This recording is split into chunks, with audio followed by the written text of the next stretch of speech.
जब लोग बड़े हल्के में बाइसरन की बात करते हैं, पहलगाम की बात करते हैं, मेरे जैसे व्यक्ति के लिए मेरी जिंदगी की बात कर रहे हैं। मेरे परिवार के 10 लोगों को सरेआम गोली मार दी गई। उन 10 लोगों की लाशें 2 दिन तक आंगन में पड़ी रही, कोई नहीं आया। तब भी तो सवाल यही था, रिलिव, सेलिव या गलिव। क्या मतलब हुआ इसका? रिलिव मतलब हमसे मिल जाइए, कन्वर्ट हो जाइए।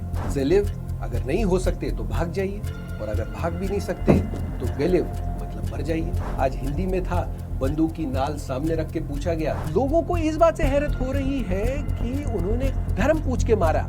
It is not for the first time. Right from 1931 जब पहला मैसेकेयर कश्मीरी पंडितों का हुआ, जब शेख अब्दुल्ला ने इस लड़ाई की नींव रखी, बुनियाद रखी गई, तो उसकी जड़ों में धर्म ही था। ये लड़ाई इस्लामिक जिहाद की लड़ाई है, ये कोई पॉलिटिकल लड़ाई नहीं। अगर आप उनकी ऑटोबायोग्राफी पढ़े, उसमें स्पेसिफिकली कोटेड है कि मैं एक ऐसा कश्मीरी समाज देखना चाहता हूं जहां एक हिंदू एक मुसलमान के घर में नौकर हो। सिर्फ बंटवारा ही धर्म के आधार पे नहीं हुआ, कश्मीर में लैंड रिफॉर्म्स एक्ट भी धर्म के आधार पे बना। कुछ पॉपुलर टर्म्स हैं कश्मीर में यूज की जाती हैं, मुहिम है, आज़ादी है। अरे कोई मुहिम नहीं है, कोई आज़ादी नहीं है, ये बिजनेस है। वाइसरन में पीछे पाकिस्तान नहीं है, पीछे चाइना है। इस साल वर्ल्ड रिकॉर्ड होता, अमरनाथ यात्रा का 370 से बर्बादी होनी थी, वो हो चुकी है। लव जिहाद की शुरुआत कश्मीर से, आधिकारिक रूप से कश्मीर से कब? 1967 परमेश्वरी आंदोलन। एक 16 साल की लड़की घर से निकलती है और उसके बाद वो गायब हो जाती है, और अचानक से वो लड़की एक मुस्लिम लड़की के रूप में लोगों के सामने पेश की जाती। 2 नारे थे, हमारी बेटी वापस करो। 5 नारे पांडवा दे, छठा नारा जय हिंद। बारामुल्ला के जितने डिस्ट्रिक्ट्स थे उनमें कितने अनगिनत बलात्कार हुए और हिंदुओं के गांव नष्ट नाबूद कर दिए गए। तब धर्म पूछ के वो लोग नहीं कर रहे थे। वाइसरन से उनको ये समझ में आ गया होगा कि जो कश्मीर घाटी में 90 में हुआ, कश्मीर फाइल्स में उसका 10% भी नहीं दिखाया गया। पिछले 3 सालों में एक कहा जा सकता है एक नेशनलिस्ट रिसर्जेंस का एक दौर रहा। यूं लगता था कि बस आधे घंटे में कश्मीर आजाद हो जाएगा। आजाद किससे? हिंदुस्तान से। हमारे घर के अगल बगल में एक छोटी नई मस्जिद बनी थी, वहाँ से टेप चलता था, रिलिव से लिव या गलव, यहाँ रहना है तो अल्लाह अकबर कहना होगा। 22 अप्रैल को पहलगाम के बायसरन में जो कुछ भी हुआ, जो आतंकी हमला हुआ, जो लोग मारे गए, जो खून बहा, या पिछले तकरीबन 30-35 सालों से 1990 के बाद से कश्मीर में जो दहशतगर्दी चल रही है, उसकी एक वो सांस्कृतिक ऐतिहासिक जो कहानी है वो क्या है? परमेश्वरी आंदोलन क्या था? दरअसल जो फसाद आज हम देख रहे हैं उसके जड़ में एक आंदोलन था जो 1967 में हुआ था। उसको बहुत अच्छे तरीके से समझने के लिए इस वक्त हमारे साथ हैं एक ऐसे व्यक्ति जो खुद कश्मीर के हैं और उस कहानी का हिस्सा रहे हैं जब 1990 में कश्मीरी पंडितों को अचानक अपना घर बार छोड़ के दरबदर हो जाना पड़ा था। अब ये दिल्ली मुंबई जैसे जगहों में रहते हैं, लेकिन कश्मीर इनसे कभी नहीं छूटा।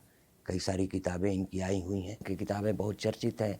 इनका बहुत विशेष कार्य रहा है कश्मीर को लेकर, वहाँ की संस्कृति और यहाँ तक कि आतंकवाद पर भी। तो पहलगाम के इस मुद्दे को से लेकर और अतीत की वो सारी कहानी आज हम इनसे जानेंगे। एक कश्मीरी की ज़ुबानी, कश्मीर की वो पूरी कहानी कि मामला है क्या। आशीष कौल साहब, स्वागत है आपका।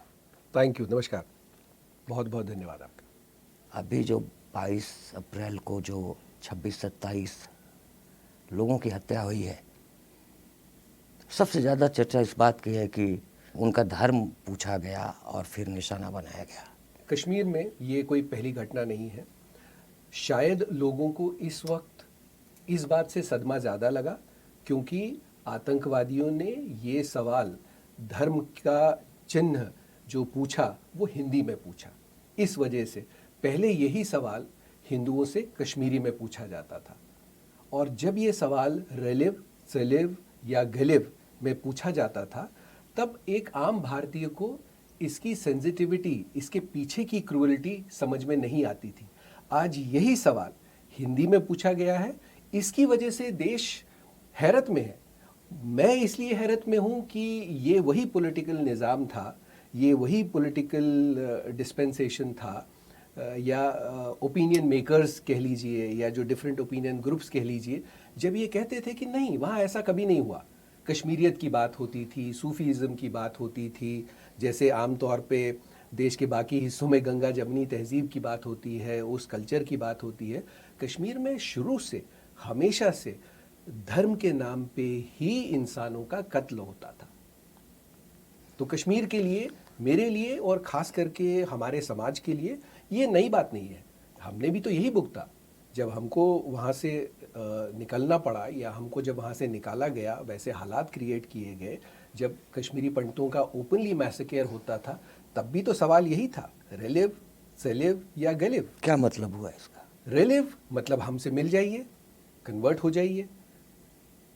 सेलिव अगर नहीं हो सकते तो भाग जाइए, और अगर भाग भी नहीं सकते तो गलिव मतलब मर जाइए। तब भी सवाल यही था। तब सवाल पोएटिक लैंग्वेज में पूछा जा रहा था और कश्मीरी में था, लोगों के समझ में नहीं आ रहा था। आज हिंदी में था, बंदूक की नाल सामने रख के पूछा गया तो सबको और समझ में मीडिया आया। है इस वक्त, इंटरनेट इस वक्त, सोशल मीडिया भी है। जी जी, उस मीडिया वक्त तो खैर उस वक्त की कहानियां ही बड़ी अजीब थी, क्योंकि हमारे पूरे मैसेकेयर को अंडर द कारपेट ब्रश कर दिया गया, कोई उस पर बात नहीं करता था। एक ही इदारा था उस वक्त दूरदर्शन का, दूरदर्शन पे भी टोटल ब्लैकआउट था। ये तो कुछ एक जर्नलिस्ट थे जैसे मनोज रघुवंशी वगैरह थे, जिनका आज जो उनका ऐतिहासिक काम था, जो आज सरकार के काम आ रहा है, जो उन्होंने उस वक्त इंटरव्यूज़ किए हैं और जो उन्होंने उस वक्त कवरेज की, जो बहुत फार एंड फ्यू थी, बिल्कुल ना के बराबर थी। दुनिया में ऐसी मिसाल कहीं पर भी नहीं है कि लोगों का धर्म पूछ करके उनको परसिक्यूट किया गया हो, उनको मारा गया हो, और एक लोकतांत्रिक देश में ऐसा हुआ हो। इसकी मिसाल कहीं पर भी नहीं। कुल मिलाकर आपके लिए चौंकाने वाली बात नहीं है, क्योंकि आपको ये मालूम है भाषा अलग होती थी या ये बात लोगों तक नहीं आ पाती थी, मामला हमेशा से धार्मिक। देखिए, कश्मीर का मामला 1931 से अगर आप स्टडी करें, it is not for the first time, right from 1931 जब पहला मैसेकेयर कश्मीरी पंडितों का हुआ, उस वक्त से ही सिनेरियो बहुत क्लियर था कि ये लड़ाई इस्लामिक जिहाद की लड़ाई है, ये कोई पॉलिटिकल लड़ाई नहीं थी। उस वक्त जब शेख अब्दुल्ला ने इस लड़ाई की नींव रखी, बुनियाद रखी गई, तो उसकी जड़ों में धर्म ही था। ये जो जगह चुना गया है, जो पहलगाम का ये जो इलाका है, यही जगह क्यों और यही वक्त क्यों? देखिए, बड़ा इंपॉर्टेंट है इस चीज़ को समझना। अब आपने बहुत ही इंपॉर्टेंट सवाल ये है कि ये बाइसरन में क्यों। अगर आप कश्मीर के पॉलिटिकल मैप को अगर आप स्टडी करें, तो ये साउथ कश्मीर का वो इलाका है जो बहुत ही एक टूरिस्ट हॉटस्पॉट रहा है। ये कहना गलत है कि यहाँ पे लोग बहुत कम आते थे, जाते थे, ऐसा नहीं है। मेरा पूरा परिवार उससे एक दिन पहले भी वहीं पे था और वहाँ लोग आते थे, जाते थे, वो हमेशा से खुला रहता था। इसके पीछे अब आप देखिए, ये कहीं पर भी इंटरनेशनल बाउंड्री के आसपास नहीं है, ना एलओसी के आसपास है, ना ही एलएसी के आसपास है। इसके पीछे अमरनाथ गुफा की पूरा जो सब हिमालयन टेरेन पड़ता है वो है, उसके पीछे लेह लद्दाख का एरिया पड़ता है, उसके पीछे चाइना आता है। तो कोई भी टेररिस्ट ऐसे घूमते फिरते वहाँ पे नहीं जाएगा। टेररिस्टों के लिए लॉन्च पैड होना और पीछे से एक सपोर्ट होना बड़ा ज़रूरी है।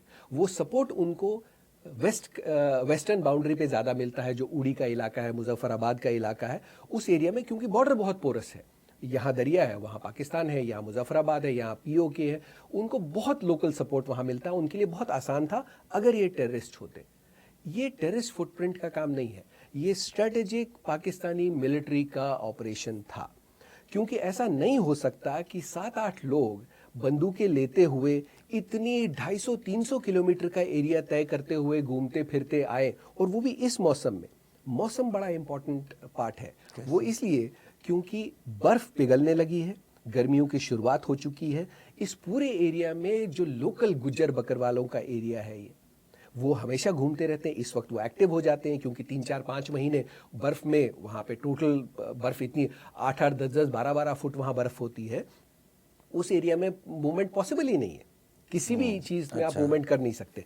अब मूवमेंट होती है तो ऐसा पॉसिबल नहीं है कि इतने सारे बंदूकधारी वहाँ घूम रहे थे जब तक उनको पाकिस्तानी आर्मी का टैक्टिकल सपोर्ट नहीं हो। ऐसा भी हो सकता है कि बंदूकें पहले से वहाँ पहुँचाई गई हो और आदमी जो ये 7-8 लोग थे, ये आम लोगों के साथ मिलते जुलते वहाँ पहुँच गए हो, वो हो सकता है। बंदूक लेके जाना बहुत ही डिफ़िकल्ट है। और ये देखिए, इसको बहुत सोच समझ के किया गया है। अगर यही उड़ी गुलमर्ग में क्यों नहीं हुआ? गुलमर्ग में तो लाखों लोग हर दिन करीब 20 से 30 हज़ार टूरिस्ट हर दिन गुलबर्ग में जाता है, जो उड़ी के बिल्कुल पास में है, इंटरनेशनल बाउंड्री के पास में है, मुजफ्फराबाद के पास में है। वहाँ पे होना चाहिए था अगर उनको लोग ज़्यादा मारने थे। वहाँ तो 100% हिंदू होते, और ये जो आंकड़ा यहाँ 27 का है वो वहाँ हज़ारों में हो सकता था। वहाँ क्यों नहीं? क्यों नहीं? क्योंकि वो वहां से करके वापस निकल जाते, और पीछे पाकिस्तान। और अब एक उड़ी की सर्जिकल स्ट्राइक की, बालाकोट की सर्जिकल स्ट्राइक की हमारे पास मिसालें हैं कि इंडिया रिटेलिएट करता और पाकिस्तान को डायरेक्टली उसका खामियाजा भुगतना पड़ता। 22 रन में पीछे पाकिस्तान नहीं है, पीछे चाइना है। अच्छा। तो पहले सबसे इंपॉर्टेंट बात, स्ट्रेटेजिकली आपको ये प्रूव करना पड़ेगा कि अगर वो वहां से आए तो क्या चाइनीज उनके साथ में थे। तो ये कहीं से भी एक आम, वो एक जो एक टेररिस्ट ऑर्गेनाइजेशन होती है, वो इतने इवॉल्व लेवल पे इतना बड़ा ऑपरेशन, मेरा ऐसा मानना है इसको एक टेररिस्ट एक्टिविटी की तरह ना देखा जाए। इसमें लोग साथ जरूर थे, पर जब तक इसके पीछे पाकिस्तानी मिलिट्री का हाथ नहीं था ये ऑपरेशन कामयाब नहीं हो सकता था। हाँ, जब मैं ये कह रहा हूं इसका मतलब ये नहीं कि पाकिस्तानी मिलिट्री ने ऑपरेशन किया तो हम क्या कर रहे थे।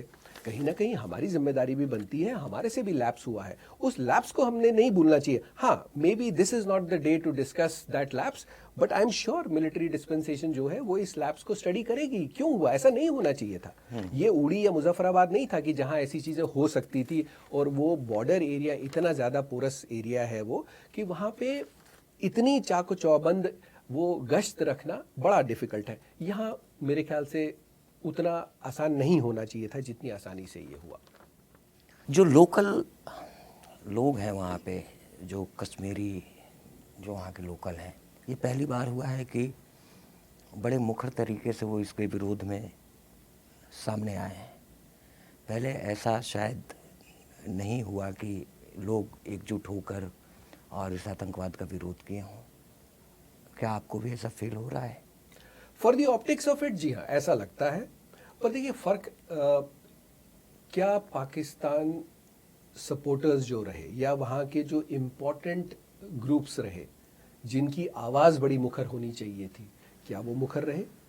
क्या अभी जो ऑप्टिकली आवाज़ उठ रही है, क्या वो टेररिज्म के खिलाफ है या उनकी दुकान बंद हो रही है उसके खिलाफ है? दुकान टूरिज्म की। जी, तो ये बड़ा एक, मुझे ऐसा लगता है कि एक हमेशा से एक आर्ग्यूमेंट दिया जाता रहा है हमेशा से। पाकिस्तान के समर्थक हमेशा से ये कहते आ रहे हैं कि नहीं, देखिए जी, ये कहना बड़ा गलत है कि वहाँ की जो मुस्लिम मेजॉरिटी है वो सबके सब आतंकवादियों का सपोर्ट करते हैं। मान लिया कि सबके सब नहीं करते हैं। अगर इस बात में ज़रा भी सच्चाई होती तो आज कश्मीर बंद क्यों नहीं है? क्या आज देश के अलग अलग हिस्सों में जो मुस्लिम आवाज़ें हैं क्या वो उठी? क्या जो आपके हमारे ग्रुप में जो मुस्लिम आवाज़ें हैं क्या वो उन्होंने इस चीज़ को कंडेम किया? नहीं, मेरे मतलब ख्याल से हो नहीं भी किया। रहा है, हो भी हो रहा रहा है, है, बहुत ही फार एंड फ्यू हो रहा है। इस चीज़ को बहुत ही, जिस तरीके में देश ने इस चीज़ को लिया है, क्या उस तरीके में वहाँ से आवाज़ें उठी? मेरे ख्याल से नहीं। ये आवाज़ें जितनी उठी हैं, और ये भी मैं आपको, मुझे इस बात में ज़रा भी कोई हिचक नहीं है कहने में कि ये आवाज़ें कुछ ही दिनों में ख़त्म हो जाएंगी। अगर इंडिया ने कोई डिसाइसिव एक्शन नहीं लिया, थोड़े दिनों में आप देखोगे कि हमारे ही पॉलिटिकल डिस्पेंसेशन से आवाज़ें उठेंगी कि अरे भाई ये उनके साथ में गलत हो रहा है, ऐसा नहीं होना चाहिए, हमें ऐसा नहीं करना चाहिए। ऑलरेडी मैं देख रहा हूँ आवाज़ें उठ रही हैं कि पानी बंद नहीं करना चाहिए, किसानों को तकलीफ होगी, ह्यूमैनिटेरियन क्राइसिस होगा। ये आपको, ये अजीब देश, ये हमारे देश की विडंबना है कि जब भी कोई हमारे यहाँ पे इस किस्म की घटनाएं होती हैं, उन घटनाओं को सपोर्ट देने वाले हमारे देश के ही लोग होते हैं सबसे पहले। इससे पहले ये आवाज़ें जो हैं और मुखर हो जाएं, मुझे लगता है कि इंडिया को एक डिसाइसिव एक्शन ले लेना चाहिए। और ये घटनाओं के पीछे ना एक बहुत ही इंपॉर्टेंट चीज़ होती है हमेशा, जो मेरी स्टडी ये कहती है कि ये अभी क्यों हुआ। आप अगर देखें पिछले 3 साल, मेरे ख्याल से कश्मीर के पिछले 32 सालों में आप देखें, सबसे पीसफुल दौर रहा, जिसमें कश्मीर में बहुत डेवलपमेंट हुआ, हर लिहाज में इंफ्रास्ट्रक्चर में इम्प्रूवमेंट हुआ, ट्रेड में इम्प्रूवमेंट हुआ, कॉमर्स में एक इम्प्रूवमेंट हुआ, नई नई योजनाएं जो पहले कागज़ों में दबके रह जाती थी आज वो ज़मीनी हकीकत बनी। आज आप कश्मीर में 6 लेन हाईवेज़ देखेंगे, आज आप कश्मीर में बड़े बड़े ब्रिजेस देखेंगे, जो connectivity Kashmir versus rest of India में जो कनेक्टिविटी है उसमें ज़मीन आसमान का फ़र्क है। रेल का पुल बनना ये एक बहुत बड़ा गेम चेंजर होगा कश्मीर के लिए। आने वाले टाइम में ओवरऑल कश्मीर को स्विट्जरलैंड को मात देने से कोई नहीं रोक सकता, अगर ये कंटिन्यूटी में जो इंफ्रास्ट्रक्चर डेवलपमेंट्स हुई हैं वहाँ पे। और कश्मीर जो भी दुनिया के 10 बड़े इकोनॉमिक पैरामीटर्स होते हैं उसमें कश्मीर, ये एक लोगों को मिसकंसेप्शन है वहाँ के बारे में, वो अगर जो दुनिया के 10 बड़े पैरामीटर्स हैं, सोशियो इकोनॉमिक पैरामीटर्स हैं, उनमें कश्मीर अगर पहले नंबर पे नहीं है तो दूसरे नंबर पे, दूसरे नंबर पे नहीं है तो तीसरे नंबर पे। कई एरियाज़ में तो कश्मीर गोवा और महाराष्ट्र से भी आगे है, चाहे वो एजुकेशन हो, हेल्थ केयर हो, पर कैपिटा इनकम हो, इसमें कश्मीर काफ़ी आगे रहा। सवाल ये कि ये अभी क्यों, इसके पीछे एक बहुत बड़ा मैसेज है। वो ये आप देखेंगे पिछले 3 सालों में एक, कहा जा सकता है, एक नेशनलिस्ट रिसर्जेंस का एक दौर रहा कि जहां लोगों ने भारत माता की जय भी कहा, लोगों ने कश्मीर में वंदे मातरम भी कहा, लोगों ने कश्मीर में तिरंगा फ्रीली फहरता हुआ भी देखा, और सबसे बड़ी बात, मंदिरों का रिविजन होने लगा। जितने मंदिर टूटी फूटी हालत में थे, सालों में, जी हाँ, ये पिछले 3 सालों में हुआ है कि एक हिंदू रिसर्जेंस, आप इसको अगर कहना चाहें तो वो कह सकते हैं कि हिंदू वापस अपने मंदिरों में जा रहा था। और मैं यहाँ पे हिंदू वापस अपने मंदिरों में जा रहा था, मेरे कहने का मतलब है कश्मीरी पंडित। अब देखिए, जो कश्मीरी पंडित ने अपनी धरती छोड़ दी, अपना गाँव छोड़ दिया, अपना कस्बा छोड़ दिया, उसके लिए वहाँ पे क्या है? कुछ भी नहीं, सिर्फ एक मंदिर। तो हिंदू वापस अपने गांव देहात में जाने लगे, और कहाँ जाने लगे? अब वो रिश्ते बदल चुके हैं, वो शायद वो लोग भी अब नहीं है, लेकिन वो मंदिर वहाँ पे है, वो जगह वहाँ पे है। तो आप सोशल मीडिया पे आप देखोगे ऐसी रोज़ नई नई कहानियाँ हैं जहाँ लोग अपने गांव में वापस जाते हैं, उनकी खुशी का ठिकाना नहीं रहता। वो मंदिर चाहे टूटा फूटा ही सही, पर वो मंदिर वहाँ पे है, वो पूजाएं करने लगे वहाँ पे। और शीतलनाथ का मंदिर जो कश्मीर में बिल्कुल एक ऐतिहासिक केंद्र रहा, परमेश्वरी एजिटेशन का एक केंद्र बिंदु रहा, भारत की आज़ादी का वो प्रतीक रहा वो मंदिर। और उसके अलावा आप देखेंगे कश्मीर से बारामूला के बीच में उश्कर नाम का एक गांव था, वहाँ पे ऐसा माना जाता है सबसे पुराना और सबसे भव्य शिव मंदिर रहा, और वो शिवलिंग आज भी वहाँ जीवित है। और वो काफ़ी, मतलब हम बचपन से उसको देखते आ रहे थे, तो वो एक बिल्कुल एक वीराने में वो शिवलिंग पड़ा हुआ था। लेकिन अब वहाँ पे भू माफिया क्योंकि बहुत एक्टिव है कश्मीर में, और अब वो शिवलिंग एक ऐसी जगह पे आ गया था कि 1 फुट और खुदाई होती तो वो शिवलिंग शायद हमेशा से इतिहास के गर्द में खत्म हो गया होता। हफ्ता 15 दिन पहले उस शिवलिंग का भव्य अभिषेक किया गया। अच्छा जी, उसका दूध से, दही से, घी से, पंचामृत से उसका अभिषेक हुआ, वहाँ भव्य पूजा हुई और उस शिवलिंग को बचा लिया गया। मुझे लगता है कि ये वापस घूम फिर के बात वही आ रही है कि आप आइए, पैसा खर्च कीजिए, टूरिस्ट बन के आइए, हिंदू बन के मत आइए। ये मैसेज उन हिंदुओं के लिए था कि आपका घाटी में स्वागत है, हिंदुओं का स्वागत नहीं है, हिंदुइज्म का स्वागत नहीं है। सवाल ये कि हिंदुइज्म का ही स्वागत क्यों नहीं है? देखिए, हिंदू कौम जो है वो दुनिया में, हिंदू कौम किस चीज़ का प्रतीक है? हिंदू कौम दुनिया में मेरे ख्याल से एक इकलौती ऐसी कौम है जो शांति का प्रतीक है। एक हिंदू ही, चाहे वो मंदिर हो, मस्जिद हो, गुरुद्वारा हो, सड़क पे किसी की भी अगर कोई छोटी सी भी किसी धर्म का प्रतीक हो, उसको सम्मान देता है, उसके आगे हाथ जोड़ता है, उसको कभी कोई तकलीफ नहीं होती। तो कश्मीर में हिंदुइज्म का जो एक रिवाइवल का एक दौर रहा, मुझे लगता है आतंकवाद के खिलाफ ये एक सबसे बड़ा कदम होता कि शांति का लौटना, हिंदू धर्म एक शांति का लौटने का एक बहुत बड़ा संदेश है कश्मीर घाटी में। तो मुझे लगता है ये मैसेज उस हिंदुइज्म के भी खिलाफ है कि हमें हिंदुइज्म की दोबारा से कश्मीर में वापसी मंजूर नहीं। अभी आप देखें कुछ दिनों में यात्रा के, अमरनाथ यात्रा के रजिस्ट्रेशन शुरू हो चुके हैं मेरे ख्याल से, और शायद इस साल वर्ल्ड रिकॉर्ड होता अमरनाथ यात्रा का रजिस्ट्रेशन, जो शांति का एक लंबा दौर मिला है, अगर आज नहीं होता, इस दौर में नहीं होता, तो शायद कभी नहीं हो पाता। वो भी एक खतरे की घंटी था। मुझे लगता है कि जो इस्लामिक आतंकवादी जो हैं उनके लिए एक बहुत बड़ी खतरे की घंटी थी। माता वैष्णो देवी श्राइन बोर्ड में हर साल नए नए कीर्तिमान बनते हैं, और इसके अलावा अब यही कीर्तिमान लोकल मंदिरों में बनने लगे थे। लोग ट्रकों में भर भर के शीतलनाथ के मंदिर में, वहाँ बसंत पंचमी का उत्सव होता था, हमने बचपन से देखा वहाँ पे, वो पहली बार होने लगा था। पिछले 3-4 सालों में दोबारा वो होने लगा, वो मंदिर दोबारा से रिवाइव हो रहा है, वो केंद्र में वो मंदिर है। तो ये संदेश उस शांति के प्रतीक धर्म के लिए भी था। और यहीं खटकने लगी बात। यही खटकने लगा। जो कश्मीरी लोग हैं, उनके समर्थन के बिना क्या शांति संभव है? बिल्कुल नहीं। देखिए, हर आदमी, ये भी एक मेरे ख्याल से एक सही व्यू नहीं है कि हम हमेशा ये कहते हैं कि हम शांति को इक्वेट करते हैं सिक्योरिटी फोर्सेस के साथ में। ये कहना भी मेरे ख्याल से ठीक नहीं, क्योंकि आप हर आदमी को सिक्योरिटी दे सकते हैं? नहीं दे सकते। सिक्योरिटी समाज में कहाँ से आती है? सिक्योरिटी समाज में समाज से ही आती है। समाज का जो एक मेजॉरिटी जो तबका होता है, उसको बड़े भाई का रोल निभाना होता है। आप कहीं पर भी देखेंगे, समाज में शांति समरसता तभी आती है जब जो मेजॉरिटी होती है वो ये जिम्मेदारी लेता है कि मेरे रहते यहाँ कुछ गलत नहीं होगा। कश्मीर में शांति का सबसे बड़ी जिम्मेदारी वहाँ के मुस्लिम समाज की है। और जिस दिन वो मुस्लिम समाज ये समझ लेगा कि आतंकवाद के रास्ते पे डिस्ट्रक्शन के अलावा इस पीढ़ी और आने वाली सभी पीढ़ियों को डिस्ट्रक्शन के अलावा कुछ नहीं मिलेगा, जब तक वो समाज सड़क पे नहीं आएगा आतंकवाद के खिलाफ, आप हमेशा सिक्योरिटी फोर्सेस के भरोसे रहेंगे। और हमेशा से हमने देखा है, जहां कहीं भी ह्यूमैनिटेरियन क्राइसिस होता है, आप दुनिया के किसी भी देश में देख लीजिए, over exposure of security forces उस चीज का डर खत्म कर देता है। तो एक ज़माना हमारे कॉलेज के दौर में हमको पुलिस वाला भी नहीं दिखता था। अगर हमको गलती से पुलिस वाला भी दिख जाता था बाजार में, तो हमको बड़ा अजीब लगता था कि पुलिस वाला क्या कर रहा है। फिर उसके बाद में हमने अपने बचपन के दौर में देखा, लाशों को बिखरते देखा, बसों को बम से उड़ते हुए देखा, हवा में गोलियां चलते हुए देखा, रलिव चलिव या गलिव के नारे हमने देखे। वो धीरे धीरे उससे वो सेंसिटिविटी खत्म होती गई। और आज जब लोग मरते हैं तो थोड़ी देर डिस्कशन होता है। कश्मीर में इस तरह का कोई आतंकवाद होता है, हत्याएं होती हैं, आप लोगों, जो लोग कश्मीर छोड़ के एक वक्त में जिनको जाना पड़ा, दरबदर हो गए, जिनका घर छूट गया, जैसे एक आप हैं, उस वक्त क्या चल रहा होता है दिमाग में ये सब घटनाएं सुन के?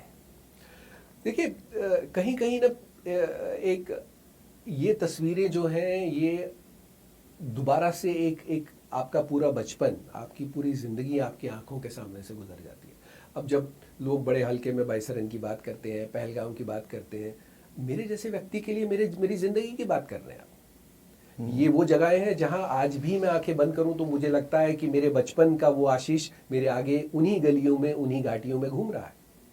तो बाकी लोगों के रिएक्शंस में और हमारे रिएक्शंस में बहुत बड़ा फ़र्क है। वो इसलिए भी क्योंकि हमारे पूर्वजों की ज़मीन रही, हमारे पूर्वजों ने उस घाटी के अलावा कभी कुछ देखा नहीं। तो हमारे रिएक्शंस, हाँ, मैं ये नहीं कह सकता मेरे आने वाली जो पीढ़ियां हैं उनका वो शायद उनका वो एक सेंसिटिविटी शायद उनकी वो नहीं रहे, लेकिन हमारे लिए तो है। हमारे लिए जब कश्मीर में गोली चलती है तो वो गोली सबसे पहले हमारी आत्मा को लगती है। हमें वो चीज़ें याद आती है कि वो घर था, वो मोहल्ला था, वही यार दोस्त थे, वही रिश्ते थे, वही सड़कें थी, वही दरिया था, वही पेड़ थी, वही आबो हवा थी, वही परिंदे थे। किस जगह पे आपका घर था? हमारा बस वहाँ से थोड़ी दूर ही अनंतनाग एक जगह जो आती है, जिसको अब इस्लामाबाद कहा जाता है, तो वहाँ पे हमारा एक घर था जो आज एक मेरे ख्याल से एक फ्लैट पार्किंग में बदल चुका है।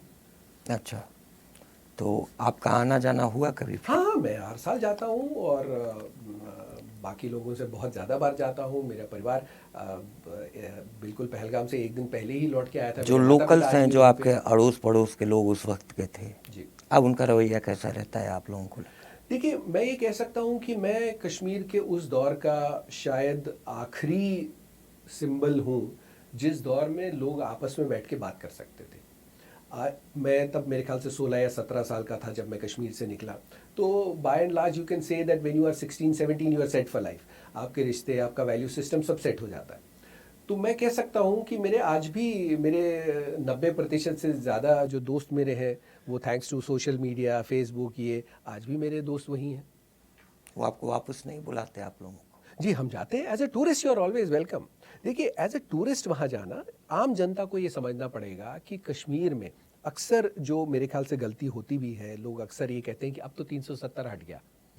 370 हटने से कश्मीरी पंडित के वापस जाने का कोई रिलेशनशिप नहीं है। ये एक फैलेसी है, ये एक मिसनोमर है।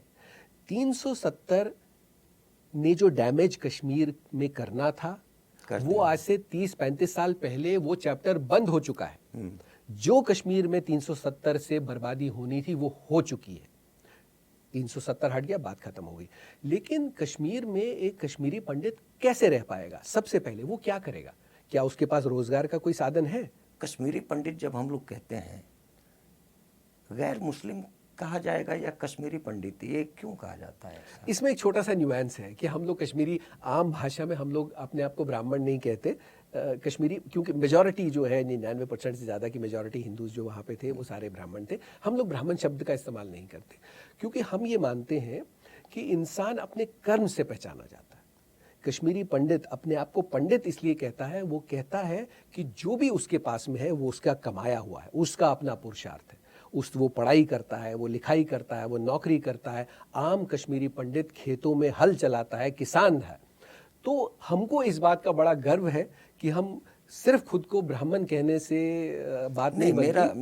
मेरा सवाल ये था ना कि जब कश्मीर छोड़ के भागना पड़ा तो और भी समुदाय के लोग होंगे जो नहीं और देखिए, वो आप मैथमेटिकली अगर आप कहें कि उसमें एक सरदार भी था और एक क्रिश्चियन भी था तो वो आप मैथमेटिकली आप कह सकते हैं। ये लड़ाई हिंदुओं के खिलाफ थी। रेलिव, सेलिव या गलिव किसी भी नॉन कश्मीरी पंडित के लिए नहीं कहा गया। अच्छा। जो 22 लोग पॉइंट ब्लैंक रेंज पे मारे गए वो किसी और कम्युनिटी के नहीं थे, वो कश्मीरी पंडित कम्युनिटी के थे।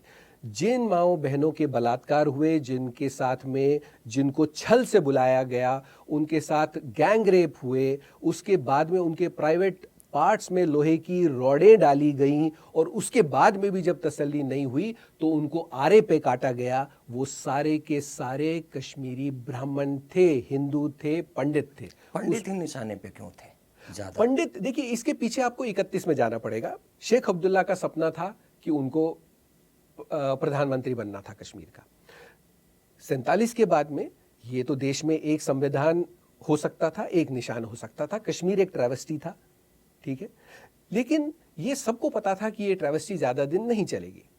और जब शेख अब्दुल्ला के रिश्ते बिगड़े तो उनको जेल जाना पड़ा। करीब 10-11 साल वो जेल में रहे क्योंकि वो बगावत करने लगे थे। तो उनको ये बात बहुत क्लियर हो गई थी कि मुझे अगर इंदिरा गांधी से या मुझे अगर जो मेरे साथ वादा खिलाफी हुई, सो कॉल्ड वादा खिलाफी हुई कि मुझे तो प्रधानमंत्री बनना था, मेरा ये सपना पूरा नहीं होगा, नाजायज सपना था, तो उनको ये लगा कि अब मैं बदला कैसे लूं? आप इंदिरा गांधी से तो लड़ नहीं सकते थे या आप देश के मेजॉरिटेरियन कम्युनिटी से लड़ नहीं सकते थे। उन्होंने ये जो मैं कह रहा हूं ये कोई कहीं सुनी बात नहीं है। अगर आप उनकी ऑटोबायोग्राफी, वो उतने ज़्यादा पढ़े लिखे भी नहीं थे पर खैर उनकी ऑटोबायोग्राफी है, तो अगर आप उनकी ऑटोबायोग्राफी पढ़े उसमें स्पेसिफिकली कोटेड है कि मैं एक ऐसा कश्मीरी समाज देखना चाहता हूं जहां एक हिंदू एक मुसलमान के घर में नौकर हो। और भी ऐसी कई चीजों का जिक्र उन्होंने किया। अब देखिए उन्होंने किया क्या, उन्होंने अपनी इस महत्वाकांक्षा को एक चेहरा दिया कि मुझे बदला लेना है कश्मीरी पंडित से। कश्मीरी पंडित से बदला लेना है मतलब जैसे ओबामा ने ओसामा को आतंकवाद का ब्रांड एम्बेसडर बना के उससे बदला लिया। उसने सारे मुस्लिम समाज से या सारे आतंकवादियों को नहीं मारा। लाइकवाइज शेख अब्दुल्ला ने अपनी महत्वाकांक्षा को एक शेप दी। वो शेप थी कि मैं कश्मीरी पंडितों से बदला लूंगा क्योंकि हम एक मिनिस्क्यूल माइनॉरिटी थे। मेरे ख्याल से शायद कुछ ग्लोबल पैरामीटर्स पे हम मिनिस्क्यूल माइनॉरिटी पे भी नहीं आते क्योंकि हजारों घरों में कुछ एक मुट्ठी भर घर रहते थे। तो वो कैसे रहते थे ये आज की लोगों की कल्पना के बाहर की बात है। तो उन्होंने 4 चीज़ें, शेख अब्दुल्ला ने 4 चीज़ें प्रैक्टिस में लाई। पहली चीज़, उन्होंने सबसे इनफेमस जागीरदार या काश्तकार एक्ट कश्मीर में लाया जो हर लिहाज से गैर कानूनी था। क्यों? क्योंकि जितनी कश्मीरी पंडितों की जमीनें थी वो मुस्लिम समाज को गिफ्ट में दे दी गई, लिटरली गिफ्ट में दे दी गई। और ये इतनी बड़ी ट्रेवेस्टी थी कि वो जमीनें जो थी वो कश्मीरी पंडितों के खून पसीने की खरीदी हुई जमीनें थी। कई जमीनें ऐसी थी, जैसे मेरा परिवार भी एक काश्तकारी उसी बैकग्राउंड से आता है, कई जमीनें ऐसी थी जहां वो जमीनें ले जाने के बाद भी हम लोग उसका टैक्स भरा करते थे। ये आपने देखा होगा कि जब आप कोई बाइक वाइक किसी की चोरी हो जाती है तो उसका ईएमआई चलता रहता है। तो जमीन छिन गई, जमीन छिन गई लेकिन टैक्स चलता रहा। और इसमें इतने, खैर ये एक बहुत बड़ा डिस्कशन अपने आप में है कि जो travesties of the land grab act जो था, कि कैसे कश्मीरी पंडितों को एक साजिश के तहत भिखारी बना दिया गया। मकसद क्या था कि जमीनें छीन लो तो ये घाटी छोड़ के चले जाए। मजबूरी। हम लोग नहीं गए।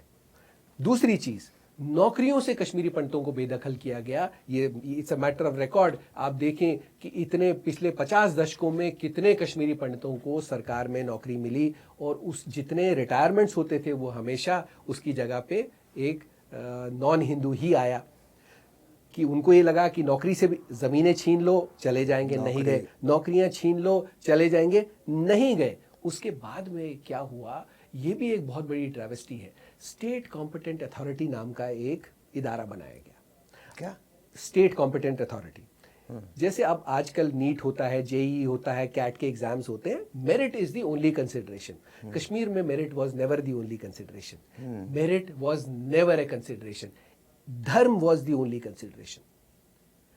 कैसे होता था? कश्मीर में 33% पासिंग मार्क्स हुआ करते थे।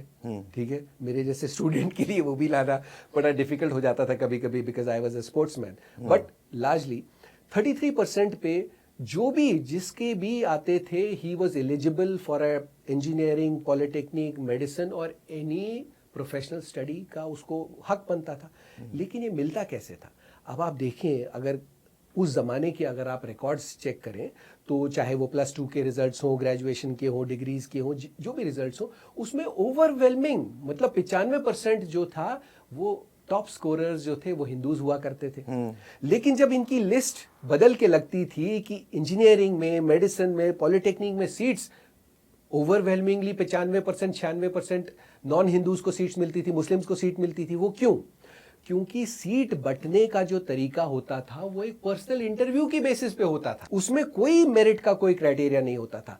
तो जमीनें, घर आपके छिन गए, जमीनें छीन ली गई आधिकारिक रूप से, नौकरियां छीन ली गई आधिकारिक रूप से, पढ़ाई का हक छीन लिया गया आधिकारिक रूप से। और आपकी जानकारी के लिए मैं बता दूं, ये वो दौर था जब कैपिटेशन फीस का दौर हुआ करता था हिंदुस्तान में। हमारे माँ बाप, मैंने अपने परिवार को या हमारे जैसे परिवार को सिर्फ एक चीज के लिए धन अर्जित करते देखा कि बच्चे को बाहर पढ़ाई करने के लिए भेजना है, उसके लिए डोनेशन की जरूरत पड़ेगी। हम लोगों के यहाँ डावरी का रिवाज नहीं था। हम लोगों की यहाँ पे बिटिया की शिक्षा को सबसे ज्यादा जरूरी समझा जाता था। तो माँ बाप सिर्फ एक ही चीज के लिए धन संचय करते थे कि बच्चों को बाहर भेजना पड़ेगा पढ़ाई के लिए और डोनेशन लगेगी, चाहे वो कितना भी मेरिटोरियस बच्चा हो। मेरे परिवार के कितने गोल्ड मेडलिस्ट बच्चे हैं जिनको अल्टीमेटली डोनेशन पे बाहर जाके पढ़ना पड़ा क्योंकि उनको जेएंडके में कभी सीट नहीं मिली। जब ये तीनों चीजें फेल हो गई और कश्मीरी पंडित वहां से नहीं गया, उसके बाद में आर्म्ड स्ट्रगल ही एक आर्म्ड रेजिस्टेंस कह लीजिए, आर्म्ड मैसेकेयर कह लीजिए, वही एक बंदूक का रास्ता आखिरी रास्ता था। अच्छा, अब ये हो पाया तो कैसे हो पाया? ये इसलिए हो पाया क्योंकि 370 था। ये सारी की सारी चीजें स्टेट के ज्यूरिसडिक्शन में आती थी। जमीन छीनना, ये जमीन छीनना सेंटर में, क्योंकि कांग्रेस की गवर्नमेंट थी, सेंटर ने कभी भी इस चीज को कभी भी गलत नहीं कहा, ना ही सेंटर ने कभी इंटरवीन किया।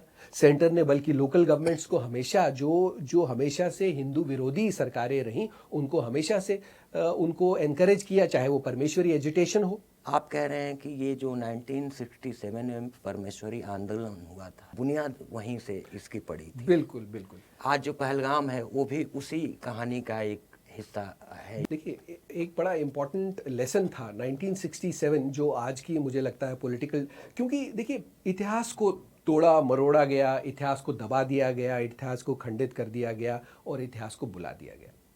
कश्मीर सिरमौर सिर्फ इसलिए नहीं है क्योंकि नक्शे में ऊपर आता है, विजडम में भी ऊपर आता है। जो कश्मीर में सबसे पहले हुआ वही देश में बाद में हुआ। हाईजैकिंग से लेकर के आतंकवाद, सबसे पहली घटनाएं अगर आप देखेंगे कश्मीर से ही शुरू हुई। लव जिहाद की शुरुआत कश्मीर से हुई, आधिकारिक रूप से कश्मीर से हुई। कब? 1967। सबसे बड़ा प्रमाण था परमेश्वरी आंदोलन। एक 16 साल की लड़की घर से निकलती है और उसके बाद वो गायब हो जाती है, किसी को पता नहीं चलता, और अचानक से वो लड़की एक मुस्लिम लड़की के रूप में लोगों के सामने पेश की जाती है। क्यों? ये पूरा आंदोलन थोड़ा सा बताइए। जैसा मैंने कहा, एक 16-17 साल की लड़की थी 1967 में। वो 16-17 साल की एक लड़की थी जो घर से निकली, फिर कभी वापस उसका नहीं नाम आई। परमेश्वरी उसका नाम परमेश्वरी था, और परमेश्वरी हंडू स्पेसिफिकली उसका नाम था। कश्मीर के रहनेवारी में, श्रीनगर के रहनेवारी में रहने वाली एक छोटी सी लड़की थी जो निकली और कभी वापस नहीं आई। और 5 लोगों ने, जिसमें मेरे परिवार के भी लोग थे, एक आंदोलन शुरू हुआ जिसमें शीतलनाथ का जो मंदिर है वो एक गढ़ रहा इस रेजिस्टेंस का। और शीतलनाथ का जो मंदिर रहा, इसने भारत के स्वतंत्रता संग्राम में, चाहे सावरकर हो, गांधी हो, नेहरू, सब इस मंदिर में आके उन्होंने आज़ादी का बिगुल यहीं से बजाया था। ये मंदिर की अपनी एक बड़ी एक मिलिटेंट हिस्ट्री रही है कि देश को आज़ादी उस तरफ की, अगर हम नॉर्दर्न टेरिटरीज कश्मीर की, ग्रेटर कश्मीर की बात करें, परमेश्वरी के पॉइंट ऑफ व्यू से हम ग्रेटर कश्मीर की बात करते, जो अनडिवाइडेड कश्मीर था, उस हिस्से में जो आंदोलन चला है उसमें यहाँ बहुत बड़ा हाथ रहा। फिर बलराज मधोक और ये सारे जो जनसंघ के लोग रहे, उनका एक बहुत बड़ा योगदान रहा कश्मीर में, और ये मंदिर उसका सेंटर ऑफ रेजिस्टेंस रहा। अच्छा। ये मंदिर, तो यहाँ से एक इस आवाज़ की शुरुआत हुई कि हमारी बेटी वापस करो। 2 नारे थे, हमारी बेटी वापस करो, 5 नारे पांडवा दे, 6ठा नारा जय हिंद। मतलब मैं इस बात को थोड़ा सा एक बार फिर से दोहराता हूँ कि आज जो कश्मीर में हालात हैं, या पिछले 35 साल से जो कुछ भी चल रहा है दहशतगर्दी, उसकी शुरुआत, उसकी नींव पड़ी थी 1967 के परमेश्वरी आंदोलन से। परमेश्वरी आंदोलन एक बहुत ही मजबूत आंदोलन था जो कश्मीरी पंडितों के द्वारा किया गया था। और ये इस आंदोलन की वजह ये थी कि एक 16 साल की लड़की थी जिसका नाम परमेश्वरी था, और वो अचानक अपने घर से लापता हो जाती है, घर से निकलती है। उसके बाद से फिर क्या हुआ बाबा? जी, उसके बाद से ये लड़की का जब पता नहीं चला तो एक एजिटेशन स्टार्ट हुई, क्योंकि इसकी जो माँ थी वो दर दर भटक रही थी कि मेरी बेटी कहाँ चली गई। ऐसा हो नहीं सकता था कि मेरी बेटी गायब हो गई, अचानक कैसे गायब हो गई। और फिर ये नैरेटिव बिल्ड होना कि नहीं, उसका एक लव अफेयर था और उसने अपनी मर्जी से एक मुस्लिम से शादी कर ली। अच्छा, हाँ, ये अचानक से एक नैरेटिव आया, और ये इसमें 5 लोगों ने इस आंदोलन की शुरुआत हुई, और ये गणपतियार का मंदिर और फिर शीतलनाथ के मंदिर इसमें पिक्चर में आए। और यहाँ से इन 5 लोगों से बढ़ते बढ़ते, जो मैंने आपको नारा बताया अभी, 5 नारे पांडवा दे, 6ठा नारा जय हिंद, उसका एक सिग्निफिकेंस था कि 5 लोग एजिटेशन पे बैठते थे, पुलिस आती थी, उनको मारती थी, पकड़ के ले जाती थी, फिर 5 लोग और कहीं पे आते थे, वो 5 लोग बैठते थे धरने पे, फिर आती थी, फिर पुलिस आती थी, उनको पकड़ के लेके जाती थी, फिर 5 लोग आते थे। तो ये नारा बना, 5 नारे पांडवा दे, 6ठा नारा जय हिंद। और आप सोचिए, एक मिनिस्क्यूल माइनॉरिटी, नारा का मतलब क्या था? वही कि 5 नारे पांडवा दे, 5 पांडव थे जिन्होंने कौरवों की सेना को हराया। कॉन्टेक्स्ट वो था कि हम 5 हैं पर हम कौरवों की सेना को हराएंगे, हम कम हैं, कम हैं लेकिन हम में दम है, हम हराएंगे आपको। और ये कश्मीर का वो अछूता, वो बुला दिया गया हुआ ट्रेजेडी है कि जिससे आपको सीख मिल सकती थी कि जब एक छोटी कम्युनिटी को मौका मिला अपने आप को ऑर्गेनाइज करने का, उन्होंने एक मेजॉरिटेरियन कम्युनिटी, जो देश विरोधी कम्युनिटी थी, उसको घुटनों पे ला दिया। मतलब पंडितों ने, जी, और मुट्ठी भर पंडितों ने। ये देश के इतिहास में कभी नहीं हुआ। आपने सुना, करीब 5000 लोगों की अरेस्ट हुई थी परमेश्वरी आंदोलन में। अच्छा। 5, और इन 5000 लोगों में मेजॉरिटी आप जानते हैं कौन थे? बुजुर्ग, महिलाएं और बच्चे। देश के इतिहास में ये एक अद्भुत, एक अनकॉम्प्रिहेंसिबल एक ऐसी एक घटना थी जिसको बुला दिया गया। आप सोचिए, 5000 लोग, 12 लोगों को मार दिया गया चाकूजनी की घटनाओं में। इस मंदिर के पास में, इस मंदिर में जहां भी शिव जी का मंदिर होता है, वहां तालाब होता है, पानी होता है, उस तालाब में जहर मिला दिया गया ताकि लोग वो पानी पिए और मर जाए। क्यों? क्योंकि पुलिस ने इस मोहल्ले को चारों तरफ से घेर लिया। आप कॉम्प्रिहेंड कर सकते हैं, एक छोटा सा मोहल्ला कश्मीर घाटी के भीतर जिसमें हिंदू मेजॉरिटी हो, उस मोहल्ले को पुलिस ने चारों तरफ से घेर लिया, फोर्सेस ने चारों तरफ से घेर लिया, उसकी बिजली, उसका पानी बंद कर दिया गया, रात भर टीयर गैस शेल्स चलते रहे, लोग अपनी जान बचाने के लिए छतों से भागे। और जब आंदोलन सड़कों पे गया, इसकी भी एक घटना है कि कैसे एक बुजुर्गों को लगा कि यार हमारी आवाज़ कहीं दब न जाए, एक लाउड स्पीकर की ज़रूरत है। मतलब पंडितों को लगा जी कि लाउड स्पीकर की जरूरत है। और कैसे उस आंदोलन में एक 16-17 साल के बच्चे ने एक लाउड स्पीकर लाया, और उस लाउड स्पीकर से जब आवाज बाहर गई तो लोग सड़कों पे आ गए। और जब टीयर गैस शेल चले तो आप जानते हैं कि पानी से धोना पड़ता है। आप जानते हैं वहां के लोगों ने क्या किया? पानी की जगहों पे बैटरी का एसिड डाला गया, उससे लोग जख्मी हो गए, उससे लोगों की आंखों को नुकसान पहुंचा। इस हद तक वहां का समाज परमेश्वरी आंदोलन में गया। अच्छा, अब देखिए, भारत का संविधान लागू था 1967 में, बाल विवाह क्या अलाउड था? नहीं था। अब यहां देखिए कितनी बड़ी कंस्पिरेसी थी। जबकि लड़की की उम्र 16 साल की थी। हम क्या लड़ रहे थे कि अगर लड़की ने इतनी बहादुरी की बात दिखाई है तो उसको अगर उसने एक मुस्लिम लड़के से शादी कर ली, उसमें कोई बुराई नहीं। देखिए, आप अपने घर में कुत्ता भी पालते हैं तो उससे भी प्यार हो जाता है ना आपको, ऐसा थोड़ी ना है। अब इंसान है, किसी से भी प्यार हो सकता है, मान लिया गया। अगर उस लड़की को ये पता था उसके घर में कोई नहीं है, उसकी बूढ़ी माँ है, अगर उसने इतनी दिलेरी प्यार करने में दिखाई और उस लड़के के साथ भागने में दिखाई, तो क्या वो लड़की अपने माँ को नहीं बता सकती थी कि हाँ मैंने शादी कर ली? और समाज यही चाह रहा था, समाज ये कह रहा था कि आप बेटी को प्रस्तुत कीजिए, let the daughter talk to the mother. हमें कोई दिक्कत नहीं है, माँ और बेटी को आपस में बात करने दो, जो वहां की पुलिस ने, उस वक्त की पुलिस ने करने नहीं दी। उन दोनों को अलग अलग रखा गया। इससे ये साबित होता था कि समाज ने और पॉलिटिकल डिस्पेंसेशन ने उस वक्त एक मिली जुली साजिश के तहत उस लड़की को अगवा रखा, उस लड़की को मां से मिलने नहीं दिया गया। माइनर भी थी, इस पर माइनर भी थी। अच्छा, जब ये मुद्दा लाया गया कि भाई वो लड़की माइनर है, वो कैसे, वो कोई लड़की 16 साल की लड़की अपनी मर्जी शादी नहीं कर सकती थी 16-17 साल की, तो अचानक से ये नैरेटिव बिल्ड हुआ कि वो लड़की तो इस्लाम कबूल कर लिया है। और एक अखबार था जिसमें ऐड आई लड़की की तरफ से। लड़की नहीं आ रही है बाहर, लड़की माँ से बात नहीं कर रही है, लड़की समाज से बात नहीं कर रही है, लड़की एक अखबार से बात कर रही है कि मैं मुसलमान बन गई हूँ। और उसको एक जुलूस में ले जाया गया मौलवी साहब के पास में, जहाँ मौलवी साहब ने उसको इस्लाम धर्म कबूल करवाया, क्योंकि इस्लाम में माइनर विवाह अलाउड था उस वक्त। देखिए, आज के कॉन्टेक्स्ट में सरकारें कितना अच्छा काम कर रही हैं कि यूनिफॉर्म सिविल कोड क्यों होना चाहिए। उस वक्त अगर यूनिफॉर्म सिविल कोड होता तो ये नहीं हो पाया, ये शायद नहीं हो पाता। लेकिन फिर भी 370 था उस वक्त, और 370 की आड़ में आपकी माँ बहनों के साथ में, हमारी माँ बेटियों के साथ में ये अलग अलग तरीके के अट्रॉसिटीज होती रही, और सरकार, केंद्र की सरकार हाथ मल के बैठती रही। इस आंदोलन का अंजाम क्या हुआ था? इस आंदोलन के अंजाम में ये हुआ कि ये आंदोलन देश के अलग अलग, आपको जान के हैरत होगी, बिहार में एजिटेशन हुआ, यूपी में एजिटेशन हुआ, दिल्ली में तिहाड़ के बाहर एजिटेशन हुआ, पार्लियामेंट के बाहर एजिटेशन हुआ। क्या ये पब्लिक मेमोरी में आज तक कहीं है? नहीं। जिन कश्मीरी पंडितों को 90 के बाद में भगोड़ा कहा जाता है, उसी समाज ने पूरे देश को हिला दिया था परमेश्वरी आंदोलन में। उस वक्त क्या हुआ कि वाई बी चौहान साहब जो थे, होम मिनिस्टर थे, वो अपना प्लेन लेके कश्मीर में उतरे, उन्होंने समाज के साथ बात की, उन्होंने समाज को भरोसा दिया कि मैं आपकी बेटी वापस लाऊंगा, आंदोलन मत करिए, मुस्लिम समाज आतंकित है आपसे। कितनी बड़ी ट्रेवेस्टी है कि एक मुट्ठी भर कम्युनिटी से एक इतना बड़ा समाज, जिन्होंने इतने सालों तक इस समाज को दबा के रखा, उनकी रोजी छीन ली, उनकी रोटी छीन ली, उनके घर छीन लिए, उनकी जमीन जायदाद, उनकी नौकरी का हक, उनकी पढ़ाई तक छीन ली, वो इस समाज से आतंकित हो गया। और होम मिनिस्टर साहब ने आके कहा कि समाज आतंकित है, आप एजिटेशन को बंद करिए, मैं वादा करता हूं कि बेटी वापस आएगी और आपकी जो भी डिमांड्स है वो पूरी की जाएंगी, आपकी अट्रॉसिटीज नहीं होंगी, मैं बात करता हूं, मैं वादा करता हूं। हमारी बेवकूफी ये रही कि हमने हमेशा से अपनी पॉलिटिकल डिस्पेंसेशन पे भरोसा किया।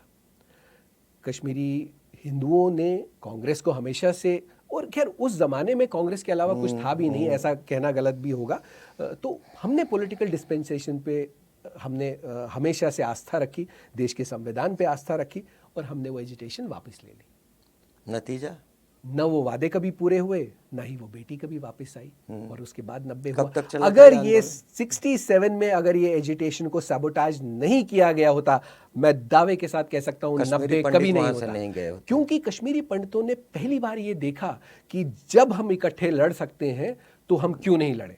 90 में ये मौका नहीं मिला, क्योंकि 90 में चुन चुन के 90 में हथियार बदल चुके थे। 67 में चाकू थे, 67 में टेयर गैस सेल थे, 67 में लाठियां थी, 90 में AK-47 था, 90 में ग्रेनेड था, 90 में माउजर थे, जिनकी सप्लाई होने लगी थी, जिनकी सप्लाई आने लगी थी।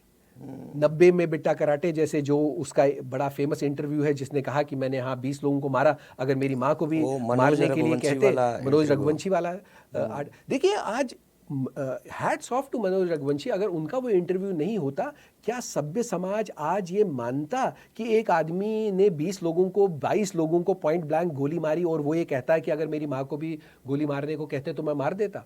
मेरे ख्याल से आज हम जिस दौर में रह रहे हैं ना, सोशल मीडिया का ये दौर, जहां कुत्ते को भी लात पड़ती है तो सोशल मीडिया पे एजिटेशन होता है। एक कुत्ता किसी को काटता है तो सोशल मीडिया पे एजिटेशन होता है। यहाँ लाखों लोग मारे गए, घर से बेदर हो गए, किसी को कोई फर्क नहीं पता भी नहीं चला, पता भी नहीं चला। और सरकारें सब जान के बैठी रही, सरकारें बैठी रही। और आज भी अब देखिए ना, बायसरन में लोगों को इस बात से हैरत हो रही है कि उन्होंने धर्म पूछ के मारा। भाई 90 में कहाँ थे, 50 में कहाँ थे, 67 में कहाँ थे, 47 में कहाँ थे जब ट्राइबल रेड हुई? बारामुल्ला के जितने डिस्ट्रिक्ट्स थे उनमें कितने अनगिनत बलात्कार हुए और हिंदुओं के गांव नष्ट नाबूद कर दिए गए। तब धर्म पूछ के वो लोग नहीं कर रहे थे। 1990 में जब पंडितों को वहाँ से भागना पड़ा तो अचानक से वहाँ पे क्या माहौल क्रिएट हुआ था, क्या आपको याद है? जी, घड़ियाँ पीछे हो गई थी, पाकिस्तान स्टैंडर्ड टाइम, पाकिस्तान की करेंसी चलने गई थी। ये बड़ी आपने कश्मीर फाइल्स में भी देखा होगा। जो लोग ये कहते हैं कि कश्मीर फाइल्स एक प्रोपेगेंडा फाइल्स हैं, उनको ये बात समझनी चाहिए। अब बायसरन से उनको ये समझ में आ गया होगा कि जो कश्मीर घाटी में 90 में हुआ, कश्मीर फाइल्स में उसका 10% भी नहीं दिखाया गया। क्या बात? मेरे अपने परिवार की ने कुर्बानी दी। मेरे परिवार के 10 लोगों को सरेआम गोली मार दी गई। उन 10 लोगों की लाशें 2 दिन तक आंगन में पड़ी रही, कोई नहीं आया। क्या बात कर रहे हैं? आपके खुद फैमिली? जी जी जी। आपकी उम्र क्या रही? मेरे वही 16-17 साल का था। याद है आपको? जी जी। हम लोग उनको काफ़ी, मेरी मदर की साइड की जो मेरी मासी वगैरह की फैमिली थी, उनको कहते आ रहे थे कि निकलिए वहाँ से। उन्होंने कहा कि हमारे मोहल्ले वाले आए थे, उन्होंने हमें आश्वस्त किया कि कोई आपके साथ कोई बुरा नहीं होने देंगे, और वो नहीं निकले। और अचानक से सुबह सुबह वो सब लोग तैयार, जॉइंट फैमिली थी, 10 लोगों को गोली मार दी गई 2 दिन तक। मेरा सवाल हमेशा तब भी वही था, आपसे भी आज वही है, उनको किसने मारा? क्या उन आतंकवादियों ने मारा या उस मोहल्ले वालों ने मारा जिन्होंने उनकी मदद नहीं की? आप बताएं। आप बताइए। मेरे हिसाब से तो उन मोहल्ले वालों ने मारा। क्या उन मोहल्ले वालों ने पुलिस को फोन किया? नहीं, हमारी जानकारी के हिसाब से नहीं किया। क्या उन मोहल्ले वालों ने एम्बुलेंस तक को बुलाया? नहीं। जो लोगों के साथ कुछ दिन पहले तक आप लोग रह रहे थे, जो आस पड़ोस के लोग थे, वो देखिए, वो सारे, जैसा आपने देखा भी होगा, और देखिए कई बारी क्या हुआ कि वो रिश्ते इतने बदसूरत होते चले गए कि आज भी शायद उन चीज़ों को याद करते करते कई लोग मेरे ख्याल से एक मेंटल ट्रॉमा से गुजर रहे होंगे। हमारे समाज में अभी मेरा एक जो पहला एक आधिकारिक रिसर्च प्रोजेक्ट जो रहा, जिस वजह से मुझे सीनियर फेलोशिप मिली, to study the impact of terrorism on culture of minorities, की माइनॉरिटीज़ की मानसिकता पे, हेल्थ पे दर्जनों नई बीमारियां पैदा हो गई हैं इस समाज में, सिर्फ इस वजह से क्योंकि आप जहां के थे आपको वहां से बेजड़ कर दिया गया। ये बेजड़ करना और बीमारियां आना, इसमें रिश्ते भी हैं। बिल्कुल बिल्कुल ठीक बात है। आप जैसे रिश्तों की विकृति क्या होती है कि आप जाइए, घूमिए फिरिए, एज ए टूरिस्ट खर्चिए, आप वहाँ के लोकल ड्राइवर लेते हैं, लोकल होटल में रहते हैं, आप वहाँ रह के देखिए। क्या ऐसा हुआ 370 के बाद में आप कह सकते हैं कि कोई परिवार वापस गया हो और वो शांति से रह रहा हो? नहीं है ना। उसके बाद कितने परिवार गए होंगे? कोई नहीं गया, कोई वापस नहीं गया। कुछ तो गए हैं। नहीं, जो गए उनको गोली मार दी, फिर वापस आ गए। देखिए वहाँ पे लोग, क्या कश्मीरी हिंदू वहाँ नहीं रह रहे? बिल्कुल रह रहे हैं। वो कौन लोग थे? वो उस ज़माने के लोग थे जो सिचुएशन वाइज या उनको वैसा एक भाईचारा मिला कि उनको प्रोटेक्शन मिला, वो नहीं गए। उसमें नंदी मार्ग का मैसेकेयर आप मत भूलिए कि नंदी मार्ग में जो लोग मरे, जिनको, जो कश्मीर फाइल्स में भी आपने वो घटनाएं देखी होंगी, छत्ती सिंहपुरा में आपने देखा होगा कैसे लोगों को, मतलब उसको आप क्या कहेंगे? इनह्यूमन भी उसको आप नहीं कह सकते। इट इज़ बियॉन्ड ह्यूमैनिटी कि आपने कैसे छोटे छोटे बच्चों को, माताओं को, बहनों को, बुजुर्गों को गोलियां मार दी। वो लोग भी तो प्रोटेक्शन में ही वहीं थे ना, वो लोग नहीं निकले थे, लेकिन आज भी लोग वहाँ रह रहे हैं, सरकारी मुलाजिम रह रहे हैं वहाँ पे। अब देखिए, जो मुझे इस बात की जो मुझे लगता है कि एक ट्रेवेस्टी है कि एक आतंकित समाज है, ठीक है, वो क्या कहता है कि वो ये कहता है कि भाई आप मुझे नौकरी दे रहे हो, मुझे सुरक्षा तो दो, खाली नौकरी देने से क्या होगा? अच्छा, क्या उसको सुरक्षा मिल सकती है? क्या ऐसा पॉसिबल है कि सरकार हर आदमी के पीछे लगा दे? नहीं हो सकता।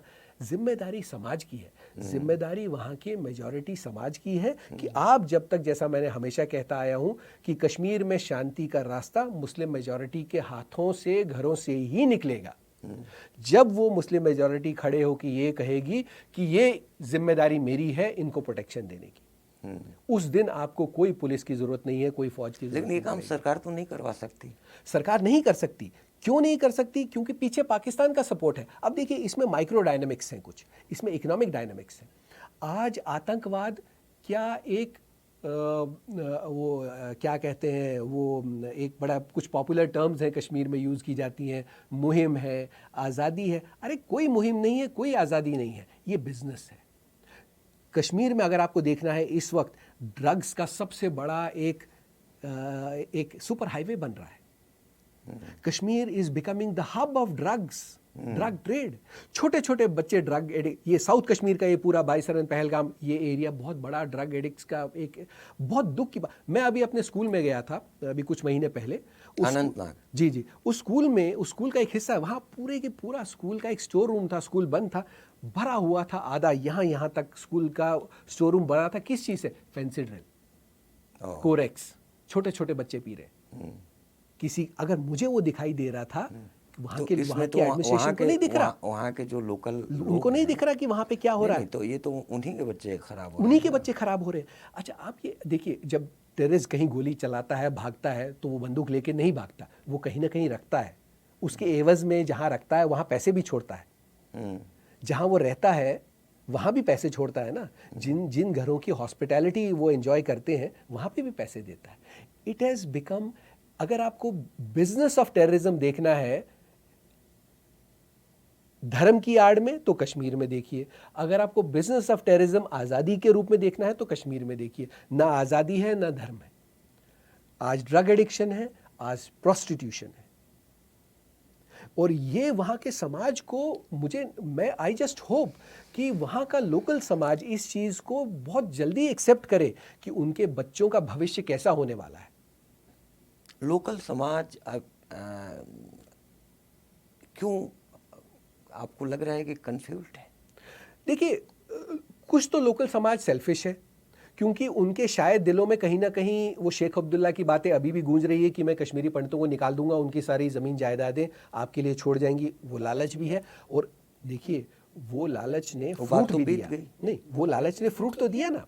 वो जो पेड़ लगा था, वो पेड़ हो सकता है आज आपने वो पेड़ काट दिया हो, लेकिन उस पेड़ पे इतने फल आके चले गए कि आपने कई घरों को, आज कश्मीर की ज़मीन दिल्ली से महंगी है, क्योंकि बहुत कम लोग ये बात को समझते हैं कि कश्मीर में अगर किसी चीज़ की कमी है तो वो ज़मीन की है, क्योंकि it's a valley, it's a bowl, land is limited.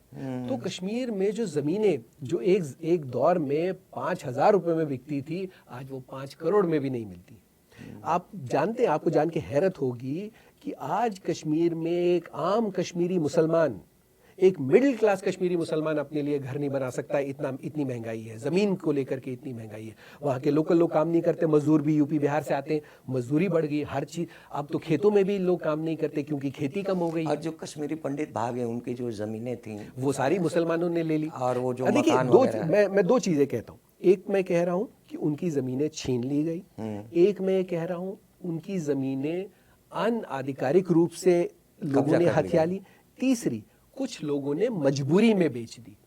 अब अक्सर ये आर्ग्यूमेंट लोग देते हैं कि भाई इसमें कानून क्या कर लेगा, कि मेरे पास ज़मीन थी, मैंने तो औने पौने दाम पे बेच दी, लेकिन मैंने किन हालात में बेची, इस बात का जवाब कौन देगा? जबकि कुछ नहीं मिलता मुझे, मेरे को तो छोड़ के जाना ही था। और देखिए, लैंड रिफॉर्म्स एक्ट अभी भी लागू है कश्मीर में। क्या आप जानते हैं इस बात को कि कानून ये कहता है कि अगर मेरे पास कोई ज़मीन है और अगर उस पे किसी का हल चलता है तो वो कानूनी रूप से वो जमीन उसकी है, नाम मेरे है, लाइबिलिटी मेरी है, विकेरियस लाइबिलिटी मेरी है, सारी लाइबिलिटीज मेरी है, लेकिन उसका फल उस आदमी को उठाना है। जो वहां से फसल पैदा होती है, जो या वहां से प्रोड्यूस निकलता है, वो प्रोड्यूस उसका है, मुझे उसमें से 25% भी नहीं मिलता। हम लोगों के घरों में उस सिंबॉलिक रूप पे ऐसा वो लेके आता था कि ये आपका चावल है, समझ रहे हैं? कि हजारों टनों के एवज के बदले वो कभी पोटली रख के आता था, एक कटोरी एक टोकरा फल लेके आता था, ये आपके है, ये अनाज आपका है।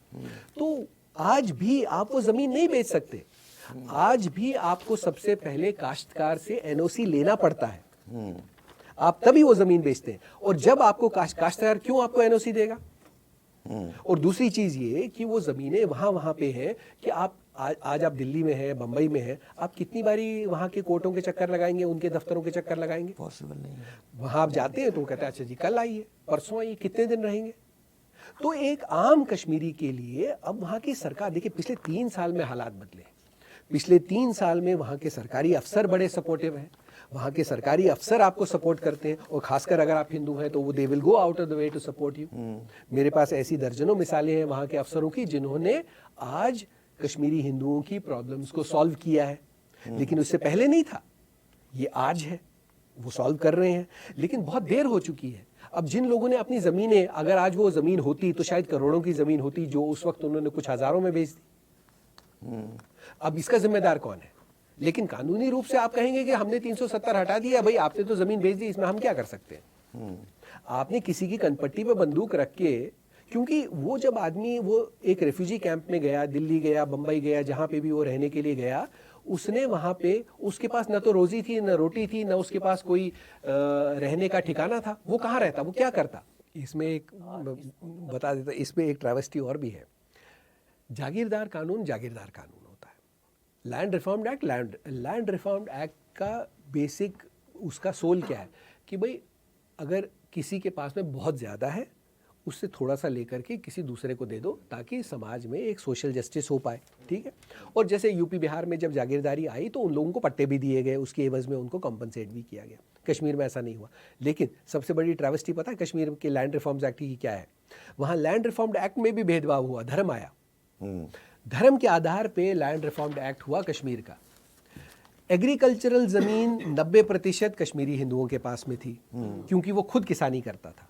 बाद में एक नैरेटिव बिल्ड किया कि कश्मीरी हिंदू जो है वो बड़ा अमीर आदमी था, बिल्कुल नहीं था, टोटल झूठ है, टोटल झूठ है। कश्मीरी हिंदू तो बड़े घर में रहने वाला सबसे बड़ा भिखारी था कि उसकी जेब खाली थी, वो उसका घर नहीं छीन पाए। जिन लोगों के वो बड़े घर थे जो दिखते हैं ना सोशल मीडिया पे, वो गिने चुने लोगों को, मिट्टी के घरों में हमने देखे, लोग मिट्टी के घरों में रहते थे। शीतलनाथ मंदिर में जहां हम लोग रहते थे, हमारे घर का जो मोहल्ला था, वो भी कोई ऐसा आलीशान बंगला नहीं था, वो भी एक मिट्टी का घर ही था। तो वो जो ज़मीनें हिंदुओं की थी, इसका जवाब कौन देगा कि किसी की कनपट्टी पे रख के आपने ज़मीन उसकी छीन ली या मजबूर कर दिया? और क्योंकि वहाँ का कानून ये कहता है, देखिए आपको ये समझना पड़ेगा, जब कोई रेस्ट ऑफ इंडिया में इस चीज़ को सुनता है तो वो कहता है कि भाई क्या कर सकते हैं, कि आपने तो ज़मीन बेच दी। रेस्ट ऑफ द इंडिया को कश्मीर के ज़मीनी हालात और कानूनी दावपेच नहीं पता। वहाँ का कानूनी दावपेच ये कहता है कि अगर आपकी एग्रीकल्चरल लैंड है तो मालिकाना, प्रैक्टिकल मालिकाना हक काश्तकार का है, ओनर का नहीं है। जिम्मेदारी आपकी है, लाइबिलिटी आपकी है। आपको पता बड़गांव वगैरह में जहाँ रेलवे ट्रैक बना, वो ज़मीनें अभी भी डिस्प्यूटेड हैं, उनके शायद कोर्टों में केस चल रहे थे, क्योंकि मेरे ग्रैंडफादर ने ज़मींदार एसोसिएशन बनाई थी जब ये लैंड रिफॉर्म्ड एक्ट आया, उनकी पूरी ज़िंदगी कोर्टों में निकल गई। वो सारी ज़मीनों के अगर आप रिकॉर्ड निकालेंगे, कहीं ना कहीं कोर्टों में पड़ी है। उसका मुआवजा किसको मिला? उसका मुआवजा मुसलमानों को मिला, हिंदुओं को नहीं मिला। अच्छा, जबकि वो डिस्प्यूटेड ज़मीन है। दूसरी चीज़ ये कि एक चीज़ मैं आपकी जानकारी के लिए भी बता दूँ, लैंड रिफॉर्म्स एक्ट का क्या मतलब होता है कि आप जनरल रिफॉर्म करते हैं, किसी के पास बहुत ज़्यादा है उससे थोड़ा बहुत लेके उसको कॉम्पनसेट करके किसी गरीब को देते हैं, ये लैंड रिफॉर्म होता है। कश्मीर में ऐसा नहीं हुआ। कश्मीर में ज़मीनें छीन करके फ्री में बांटी गई, हिंदुओं को कुछ नहीं मिला। दूसरी चीज़ आप जानते हैं, इस मुल्क का बंटवारा सिर्फ बंटवारा ही धर्म के आधार पे नहीं हुआ, कश्मीर में लैंड रिफॉर्म्स एक्ट भी धर्म के आधार पे बना। अब आप पूछेंगे कैसे? ऐसा कैसे हो पाया? 90% ज़मीनें जो कश्मीर में थी, जो एग्रीकल्चरल लैंड था, उसकी किसानी हिंदू किया करता था। उस पे लैंड रिफॉर्म्ड एक्ट आया। आपका ये सवाल था कि वहां इतनी संपन्नता क्यों है? क्योंकि जमीन कितने किस्म की होती है? एक एग्रीकल्चर, फ्लोरिकल्चर, हॉर्टिकल्चर। ये कानून सिर्फ इंप्लीमेंट एग्रीकल्चर लैंड पे किया गया। जो सबसे पैसा कमाने का जरिया फूल फल जो होता है, वो जमीनें तो हिंदुओं के पास थी ही नहीं, वो जमीनें मुसलमानों के पास थी। उसके ऊपर लैंड रिफॉर्म्ड एक्ट नहीं लगा। अच्छा, समझ रहे हैं आप कि हॉर्टिकल्चर, सेरीकल्चर, फ्लोरिकल्चर पे ये लैंड रिफॉर्म्ड एक्ट इंप्लीमेंट नहीं हुआ क्योंकि वो जमीनें मुसलमानों के पास में थी। ये लैंड रिफॉर्म्स एक्ट हिंदुओं की जमीनें पे लगा, जो बेचारा गरीब था, जो खुद किसानी किया करता था। और बड़े बड़े जर्नलिस्टों ने एक ऐसी वो धारणा बना दी थी कि कश्मीरी पंडित तो इलीटिस्ट है। अरे काहे का इलीटिस्ट? उसके पास तो इतना भी पैसा, आपने उसके पास नौकरी नहीं छोड़ी, आपने जमीन नहीं छोड़ी, घर नहीं छोड़ी, एजुकेशन नहीं छोड़ी। दुनिया में कहां पे ऐसी एग्जांपल आप दे सकते हैं कि मुट्ठी भर लोग इलीटिस्ट हो गए? कश्मीरी पंडितों को ना सिर्फ धनी मनी माना जाता है, मतलब एक धारणा है, बल्कि बहुत डोमिनेटिंग भी माना जाता है। जी जी, बहुत डोमिनेटिंग हम इतने डोमिनेटिंग थे कि अपनी जमीन, अपनी नौकरी, अपना घर नहीं बचा पाए। ये टोटली गलत धारणा थी। This was a fabricated lie by vested interest in media and the political dispensation of the state of that time. ये एक आर्टिकुलेटेड, मैन्युफैक्चर्ड झूठ था। वहां की पॉलिटिकल डिस्पेंसेशन, वहां की सेपरेटिस्ट लीडर्स और मीडिया का वो एक हिस्सा जो कांग्रेस सपोर्टर था, क्योंकि उनके पास इस बात का जवाब नहीं था कि उनकी नाक के नीचे इतने छोटे से समाज को ऐसे विस्थापित कैसे होना पड़ा। ऐसा लग रहा था कि 19 के बाद से हालात काबू हो रहे हैं और काफ़ी कुछ बदल भी गया था। मूवमेंट भी, लोगों का आना जाना, डेवलपमेंट, लग रहा था कि वो कहानी पुरानी हो गई जो 35 साल चली। अभी अचानक क्या हम फिर आके वहीं खड़े हो गए? देखिए, मुझे नहीं लगता कि जो पिछले 3 सालों में सरकार ने जितना अद्भुत काम किया, कि जब मैं अद्भुत काम कहता हूं, मैं ये कहता हूं इसलिए अद्भुत है एक कश्मीरी पंडित होने के पर्सपेक्टिव से कि मैं अपने मंदिरों में जा पा रहा था। मेरे लिए वो सबसे इंपॉर्टेंट नहीं, क्योंकि मेरा तो घर नहीं रहा। पहले संभव नहीं था। ये पहले संभव नहीं था। मतलब धारा 370 से पहले संभव नहीं नहीं, था। धारा 370 तो अब थोड़ा समय हो गया। मैं कह रहा हूं पिछले 3 साल पहले भी शायद ये संभव नहीं था। क्या दिक्कत थी? दिक्कत क्या थी? मंदिर थे ही नहीं, वो तो कबाड़ खाना बन गए थे, टूट फूट गए थे। वहाँ कोई पुजारी नहीं था, कुछ नहीं था। अब जैसे शीतलनाथ का मंदिर है, वो जो हमारी संस्था है, हमारे परिवार के जो लोग हैं, उस मोहल्ले के जो लोग हैं जो उसको चलाते हैं, हम उनको ग्रैंडफादर मानते हैं, जो मेरे एल्डर अंकल हैं, वो करीब 94 साल के हैं। वो आज भी उस संस्था को चलाते हैं, शीतलनाथ, और हर दिन वहाँ आरती होती है। उसको जलाया गया, उसमें बम विस्फोट हुआ, उसमें आग लग गई, उस पर अतिक्रमण हुआ, हम लड़े रहे उसके। वो मंदिर हमेशा से चलता रहा, अभी है, वहाँ अभी भी है। मंदिरों में आरती, बल्कि उस शीतलनाथ मंदिर में तो टूरिस्ट आता है, बसों में भर भर के आते हैं। वहाँ की जो बसंत पंचमी की पूजा है, वो तो मतलब अंग्रेजों के ज़माने से बड़ी पॉपुलर हुआ करती थी, फेमस हुआ करती थी। वो उसी मंदिर में होती थी वो। लेकिन वो श्रीनगर सिटी के बीच में है।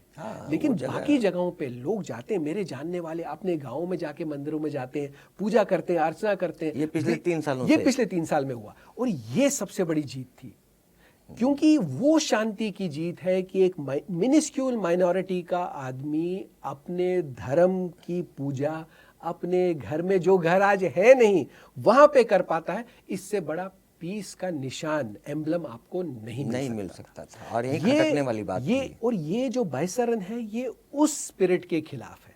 पर मुझे नहीं लगता कि ये ज्यादा दिन टिकेगा। आई जस्ट होप कि एक डिसाइसिव एक्शन हो। वाटर ट्रीटी सस्पेंड करना एक बहुत लॉन्ग टर्म इम्पैक्ट है। मुझे नहीं लगता कि वो एक अकेला सोल्यूशन है, क्योंकि जब तक आप पाकिस्तान की मिलिट्री की नींव, उनकी स्पाइन नहीं तोड़ेंगे, तब तक उनको पैसा, कश्मीर में पैसा आता रहेगा। देखिए, तो पाकिस्तान की मिलिट्री तो दुनिया की शायद पहले ही ऐसी मिलिट्री फोर्स होगी जो युद्ध तो कभी जीत नहीं पाई। आपको जान के हैरत होगी, उनके नागरिकों को ये पता है, उन्होंने सारी जंगें जीती, उनको ये सब चीजें पता है। उनको ये पता है कि वहाँ के सरकार चाहे, वहाँ की आर्मी चाहे तो हिंदुस्तान को यूं ऐसे करके सब देश तो नाबूद कर देगी। ये क्या है, मुझे पाकिस्तान का ये समझ में नहीं आया। देखिए, वहाँ की आर्मी हम सुनते हैं कि बिजनेस करती है, बिल्डिंगें बनाती है, जूते बनाती है, जिहाद करवाती है, आतंकवाद करवाती है, युद्ध कभी देश जीत नहीं चलाने के पाई। अलावा वो सब कुछ करते हैं। वो देखिए उनके पास में सबसे बड़ी जो उनका एक सोर्स ऑफ इनकम है, जिससे पाकिस्तान देखिए डेंजरस क्यों है। एक बहुत पुरानी कहावत है, कहते हैं कि अगर एक सुअर कीचड़ में लोटपोट हो रहा हो और आपको गाली दे रहा हो, आपके पास दो ही ऑप्शन है, या तो आप वहां कूदें उसके साथ में और वो मजे ले और आप अपने आप नहीं को तो अलग खड़े बेइज्जत हो करें, जाएं। या उसको गोली मार दें। ठीक है, मेरे ख्याल से अब वो टाइम आ गया है that you have to decide, do you want to wrestle with the pig और do you want to shoot the pig. But this is difficult ना। It is not difficult, you see, difficult तब होता जब ये पहली बार हो रहा होता। हम तो 47 से इसको झेल रहे हैं। नहीं, लेकिन भारत इतना ताकतवर देश है और एक इतना सा मुल्क जिसकी कोई मतलब वजूद भी नहीं है, उसने आज इतना मुश्किल में डाला हुआ है, बार बार हमारे साथ ऐसा करके। न्यूक्लियर पावर है। देखिए सबसे इंपॉर्टेंट बात यह है कि न्यूक्लियर पावर है या नहीं है, वो एक अपनी जगह एक है, उससे आप डर के नहीं रह सकते। दूसरी चीज ये कि सी टुडे पाकिस्तान सिचुएशन, जैसा मैंने कहा कि it's like that pig in the mud, it has nothing to lose. ऐसा देश बहुत खतरनाक होता है जिसके पास खोने के लिए कुछ नहीं, कुछ भी नहीं है। और लोग बड़े हंसी खुशी इस बात में खुश हैं कि उनके पास सब कुछ है। जब उनके सर पे बम फटेगा तब शायद उनको पता चलेगा। खैर वो इंपॉर्टेंट नहीं है, इंपॉर्टेंट ये है क्या एज अ कंट्री जिसकी नज़र दुनिया की सबसे बड़ी इकॉनमी बनने पे है, जिसका सपना विश्व गुरु बनने का है, अपने ज्ञान के आधार पे, मिलिट्री पावर पे नहीं, अपने ज्ञान पे जो हम दुनिया के लिए कर सकते हैं, अगर इस बेसिस पे हमको दुनिया पे राज करना है, राज करने से मेरा मतलब है अगर हमें विश्व गुरु बनना है, तो क्या हमको पाकिस्तान को ये मान के चलना पड़ेगा कि ये ऐसा ही रहेगा? लोग कहते हैं कि अपने आप अपने नेबर नहीं बदल सकते। क्यों नहीं बदल सकते? बदल दीजिए ना, बलोचिस्तान को बदल दीजिए आप, आज़ाद जो आप वो कहते हैं आज़ाद कश्मीर, जो पाकिस्तान ऑक्यूपाइड कश्मीर है, बदल दीजिए ना अपने नेबर्स को। आपको उनको नेबर रखने की क्या ज़रूरत है?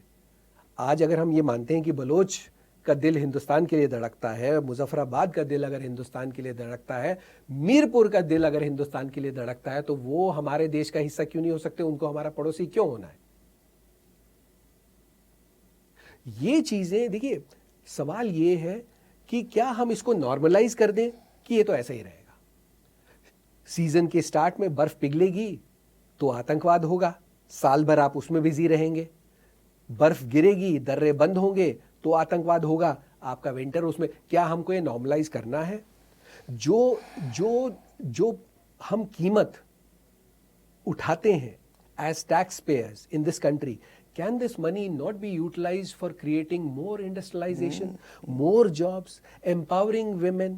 वो जो गरीब तबका आज भी 30-40 करोड़ का जो गरीब तबका है, जो गरीबी रेखा के नीचे है, क्या ये पैसा, ये अरबों खरबों रुपया उनको ऊपर लाने के लिए नहीं हो सकता? अब ये चॉइस किसको करना है? मेरा वोट इस सरकार के लिए है कि इस न्यूसेंस को खत्म कर ले। वहाँ की जो लोकल पार्टियां हैं कश्मीर की, उनकी क्या भूमिका? देखिए लोकल पार्टियों का कोई फ्यूचर नहीं है, ना ही चाहे वो नेशनल कॉन्फ्रेंस हो या पीडीपी हो। ये जग जाहिर है कि कश्मीर की बर्बादी में सबसे बड़ा हाथ इन दो परिवारों का है। ये वो परिवार हैं जिनको हमेशा से दिल्ली से प्रोटेक्शन मिला कि तुम लूटो हम देख लेंगे, तुम लूटो, तुम माइनॉरिटीज को के ऊपर अट्रॉसिटीज करो हम संभालेंगे, तुम उनकी जमीन जायदादें लूटो हम देखेंगे, तुम मजे करो, हम हर साल 5,000 करोड़ रुपया बेचेंगे, तुम मजे करो हम देखेंगे, तुम लूटो हम मजे करेंगे। ये सरकार ने ही तो, ये कांग्रेस की सरकार का ही तो किया धरा है। और ये जहां तक मैं कश्मीर के आम जनता को जानता हूं, उनका इनमें से किसी भी पार्टी पे कोई विश्वास नहीं है। इंजीनियर रशीद का जीतना एक अपने आप में एक बहुत बड़ा संदेश था। क्या ऐसा हो सकता है कि एक देश विरोधी आदमी इतने बड़े मार्जिन से इलेक्शन जीते? ये सवाल था। क्या उसी सवाल का एक्सटेंशन बाइसरन भी था कि आपने एक पीसफुल दौर लाया, पीसफुल दौर में आपने सबसे पीसफुल इलेक्शंस किए, उसमें रिकॉर्ड तोड़ वोटर टर्नआउट हुआ, उस रिकॉर्ड तोड़ वोटर टर्नआउट में एक अलगाववादी जीतता है। ये कैसा मैसेज था? ये क्या ये मैसेज, ये नहीं, मैं इस मैसेज को अभी भी कंस्ट्रक्टिवली लेता हूं कि वहां के लोग अभी भी कंफ्यूज हैं कि बीजेपी ने इलेक्शन क्यों नहीं लड़ा। क्या पता, हो सकता है कि उनको ये पता था कि शायद वो नहीं जीतेंगे, क्योंकि अभी भी धर्म एक बहुत बड़ा कार्ड कश्मीर में प्ले करता है कि हम खाएंगे तो बीजेपी की, पर वोट नहीं देंगे बीजेपी को। खाएंगे इस देश की, गाएंगे उस देश की। ये कुछ ऐसे कड़वे सवाल हैं जिनको आपको एक्सेप्ट करना पड़ेगा। अगर आप एक्सेप्ट नहीं करेंगे, आज बैसरन, कल आड़ू वैली, परसों गुलमर्ग, फिर श्रीनगर, फिर अनंतनाग, फिर ये जो होता रहेगा। अभी गवर्नमेंट ने जो डिसीजंस लिए हैं मुख्य तौर पे जो सिंधु समझौते को रद्द करने का, कितना मुश्किल है, कितना व्यवहारिक है ये? नहीं देखिए, क्या असर होगा? कुछ चीजें मैसेजिंग होती है। अगर बाइसरन एक मैसेज था तो ये सिंधु जो वाटर ट्रीटी है ये भी एक मैसेज है। इसका प्रैक्टिकल फॉल आउट ये है कि हमारे पास उतने डैम नहीं है कि हम इस नदियों का जल रोक पाए, 2 दिन से ज़्यादा रोक नहीं पाएंगे। लेकिन आप जानते हैं कि हमारा लैक ऑफ इंफ्रास्ट्रक्चर पाकिस्तान के लिए भी सबसे बड़ी मुसीबत है, क्योंकि जब हमारे डैम भर जाएंगे हमको पानी छोड़ना पड़ेगा, उसमें आधा पाकिस्तान बह जाएगा। तो पाकिस्तान के लिए तो दोहरी मार है, पाकिस्तान के लिए दोहरी मार है। पानी बंद करना से उनकी, अगर हम सक्सेसफुली पानी बंद कर पाए तो आप यकीन मानिए वो अपने आप में एक न्यूक्लियर एक्सप्लोजन के बराबर, शायद उससे ज्यादा ही हो, क्योंकि पाकिस्तान की 77% economy is based on this water. और पाकिस्तान ऐसे ही, बहुत कम लोग जानते हैं कि पाकिस्तान में ऐसी ही बारिश कम होती है, वहाँ बरसात बहुत कम होती है। खाली कश्मीर का एबोटाबाद वो इलाका छोड़ दे, पाकिस्तान में बारिश भी बहुत कम होती है। It is completely dependent on this water. It will be finished अगर हम इफेक्टिवली कर पाए। लेकिन हाँ, ये बात तो है कि दिल को सुकून नहीं पड़ेगा। क्यों? क्योंकि हमारे लोग मरे, लोग वहाँ भी मरने चाहिए। आप ये कह लीजिए कि ये इंसानी फितरत है, खून का बदला खून। कहा जरूर जाता है कि an eye for an eye will make the world blind, but this man needs to be taught that lesson. देखिए कश्मीर, लेकिन ये तो बहुत बड़ा डैमेजिंग हो जाएगा ना पाकिस्तान के लिए। तो जितना वो 47 से आपके लिए डैमेजिंग कर रहे हैं, क्या हमारा पेट नहीं भरा उससे? आप देखिए, आप मुझे मेरा आप दिल्ली में रहते हैं, मेरा आपसे सवाल है। इसको एक वाटर वेपन के तौर पे, एक वाटर वेपन हो गया, लेकिन ये बहुत ज्यादा इफेक्टिव नहीं होगा। पाकिस्तान डूब जाएगा, सारी दुनिया आपके ऊपर प्रेशर डालेगी कि भाई आम जनता को। देखिए, लड़ाई में किसी को मारना, फौजी को मारता है वो एक्सेप्टेबल है। आप पानी से एक आम जनता को मार रहे हैं, ये ग्लोबली एक ऑप्टिक्स में एक्सेप्टेबल नहीं होगा, जहां तक मैं समझता हूं। तो ये लॉन्ग, जितना मैं तभी कह रहा हूं, ये बहुत जल्दी होना चाहिए। इससे पहले ये sentiment, softer sentiments, if they preside over this, तो ये वाटर डिसमेंटल हो सकता है, ये वाला काम। देखिए, फर्क कहां पड़ता है कि आपने अभी तक जितनी, आप दिल्ली में रहते हैं, मैं बम्बई में रहता हूं या कोई और कहीं रहता है, मुझे बताइए आखिरी बार आपने होली दिवाली खुले में बाजार में किस बाजार में मनाई? आज दिल्ली हर बड़े दिवस से पहले फोर्टिफाई हो जाता है। क्या ये अच्छी बात है? क्यों? आज आप गणतंत्र दिवस नहीं मना सकते, आप 15 अगस्त शांति से नहीं मना सकते, दिल्ली पूरा सील कर दिया जाता है। Is this good? Does this auger well for a democracy, जो कहता है कि हम दुनिया की सबसे बड़ा गणतंत्र है, लोकतंत्र है? क्या उसका 15 अगस्त, 26 जनवरी, Holi, Diwali police barricading, military barricading के अंदर मनना चाहिए? वो क्यों होता है? वो इसलिए होता है ना कि आपको आतंकवादियों का डर है। वो आतंकवादी कहां से आता है? पाकिस्तान से आता है। अनलेस आप इसको नॉर्मलाइज करना चाहते हैं। आप ही से निकला एक ऐसा मुल्क सिर पे सवार है। आज आप बांग्लादेश देखिए, जिस मुल्क को बनाने के लिए हमारे पूर्वजों ने, हमारे सैनिकों ने बलिदान दिए, आज वही मुल्क में आप हिंदुओं की हालत देखिए। तब किसी मुस्लिम ने कहा कि वहां गलत हो रहा है। इसमें चाइना की क्या भूमिका है फिलहाल? देखिए, चाइना की भूमिका सबसे सिंपल है। चाइना पैसे की बात समझती है, क्योंकि वहां कश्मीर नीति को लेकर किसी को भी China is the simplest person to deal with. मेरे पिताजी हमेशा एक कहावत, वो हमेशा एक बात कहते हैं एवरी मैन इज करप्ट। एक करप्ट आदमी की कीमत पैसा है, एक ईमानदार आदमी की कीमत ईमानदारी है। आप एक ईमानदार आदमी से ईमानदारी से बोलिए मुझे इस चीज की जरूरत है, हो सकता है वो आपका काम कर दे। China is a very simple animal. वो सिर्फ पैसे की, वो कैपिटलिज्म की भाषा समझता है, क्योंकि उनकी सबसे बड़ी अचीवमेंट क्या है? उनका सबसे बड़ी स्ट्रेंथ क्या? वहां धर्म का ना कोई रोल लेना देना ही नहीं है। तो उसको आप, उसकी भूख टेरिटोरियल है, उसकी भूख कैपिटलिज्म है। धर्म सबसे खतरनाक होता है। ये चाइना समर्थित भी तो हो सकता है। देखिए, पाकिस्तान में बिना चाइना के अलावा होता क्या है? पाकिस्तान में बिना चाइना के अलावा क्या है? वहाँ माचिस की तिल्ली भी तो अगर आती है तो मेड इन चाइना है, सुई जो सुई बनती है वो भी मेड इन चाइना है। वहाँ उनकी अपनी इकोनॉमी तो कुछ भी नहीं है, वो तो चाइना ही है। देखिए बेटा उतना ही बहादुर होता है जितना उसका बाप।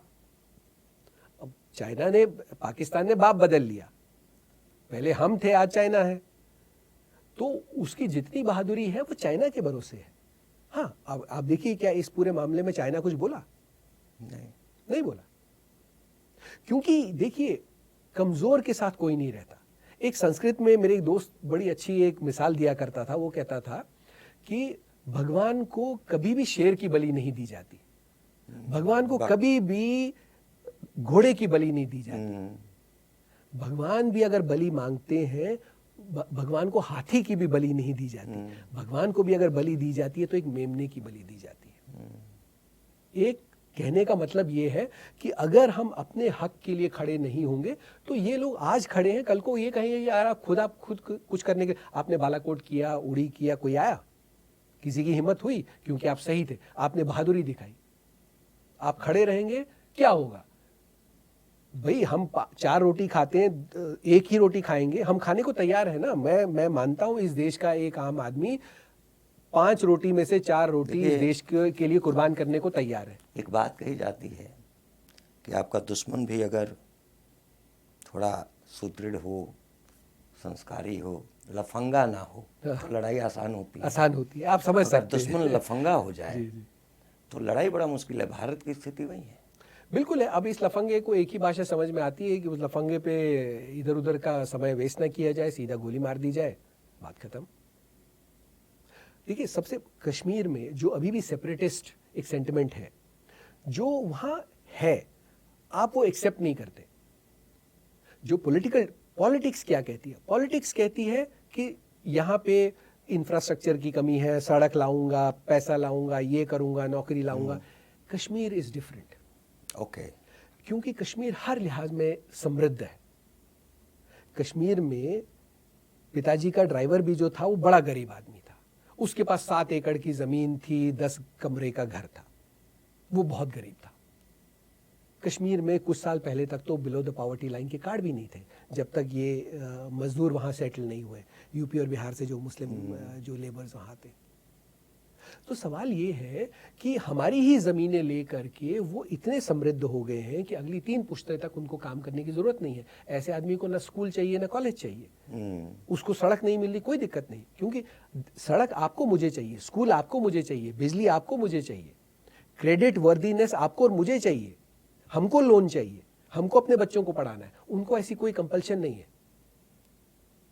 सो ये सपोर्ट जब तक खत्म नहीं होगा, देखिए गुजरात में भी तो मुसलमान हैं, बंबई में भी मुसलमान हैं, कई जगह मुसलमान हैं, या अलग अलग माइनॉरिटीज है। हो सकता है यहां पारसी भी तो रहते हैं, जूस भी तो रहते हैं, क्या वो बंदूक उठाते हैं?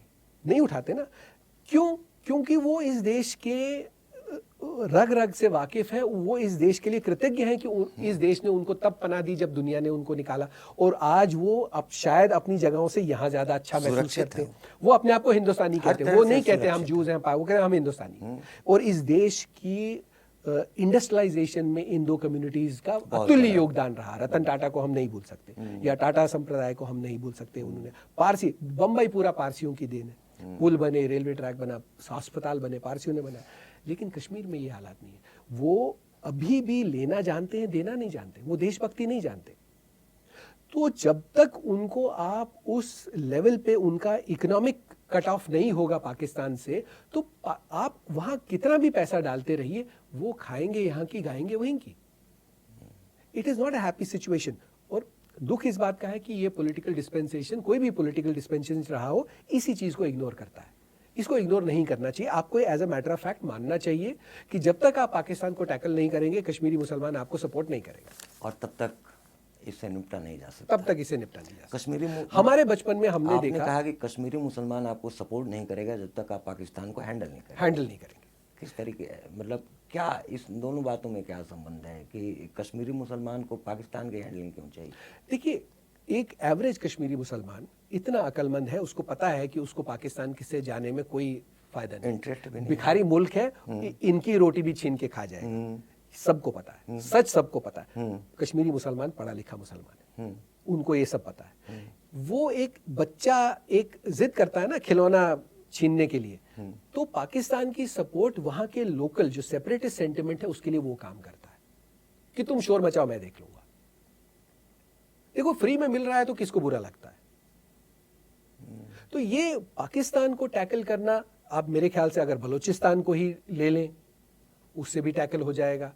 पीओके मुझे अभी भी लगता है कि शायद एज अ रेटोरिक कि हम पीओके हमारा है, हम पीओके को ले लेंगे, तो प्रैक्टिकलिटी ऑफ इट शायद ये संभव नहीं। बलूच में एक एक्सप्लोजन हो रहा है। वो ओवरटली वो कहते हैं कि हम चाहते हैं आप आओ, उस माहौल को कैप्चर कर सकते, उस माहौल को आप कैप्चर। और बलूचिस्तान इंडिया के लिए ज्यादा फायदेमंद है। क्यों? Because of its mineral reserve. देखिए पाकिस्तान को बलूचिस्तान में क्या इंटरेस्ट है, चाइना को बलूचिस्तान में क्यों इंटरेस्ट है, अमेरिका को एक जमाने में बलूचिस्तान में क्यों इंटरेस्ट था? क्योंकि जो कुल मिला के पाकिस्तान की पूरी जितनी इकोनॉमी है वो अकेले बलूचिस्तान से चल सकती है, चाहे वो एग्री प्रोड्यूसेस हो या यहाँ वहाँ के मिनरल रिसोर्सेज हो। आखिर में सर एक बार मैं वो जानना चाहूँगा, क्योंकि फिल्म में बहुत से लोगों ने देखी है और बहुत से लोगों को लगता था कि क्या सही दिखाया गया क्या गलत दिखाया गया, कि 1990 में जब कश्मीरी पंडितों को, जिनमें आपका भी परिवार शामिल था, वहाँ से छोड़ के निकलना पड़ा, ये कुल कितने दिनों में हुआ था और कैसे ये माहौल बना था और क्या ये स्टार्ट हुआ था अक्टूबर के महीने के आसपास से, मुझे अच्छी तरह याद है क्योंकि मेरा रांची में सिलेक्शन हुआ था और ये तय था कि एग्ज़ाम देने के बाद में मैं देश के लिए क्रिकेट खेलूंगा। मेरा वही सपना था। मैंने कभी नहीं सोचा था कि मुझे नौकरी करनी पड़ेगी या मुझे नौकरी करनी चाहिए। और अक्टूबर से वो हालात लगातार बिगड़ते गए। 1989 से ये शुरू होने लग गए थे। अनंतनाग बड़ा प्रोमिनेंस में आया था क्योंकि कई सारे टेररिस्ट ग्रुप्स जो थे वो वहाँ से स्टार्ट हुए। फिर JKLF प्रोमिनेंस में आया। फारूक अब्दुल्ला अचानक से उठ के रिक्शा चलाने लंदन चले गए। तो हालात एकदम से, और उस वक्त जो सेंटिमेंट था वो सेंटिमेंट ऐसा था कि यूं लगता था कि बस आधे घंटे में कश्मीर आज़ाद हो जाएगा। आज़ाद किससे? हिंदुस्तान से। मतलब ऐसा माहौल ऐसा था कि बस अब हुआ, अब भारत सरकार ये अनाउंस कर देगी जी हमने कश्मीर को छोड़ दिया, क्योंकि वहां आर्मी का इनपुट नहीं था उस वक्त। लोकल पुलिस देख रही थी और लोकल पुलिस बैरक्स में चली गई थी।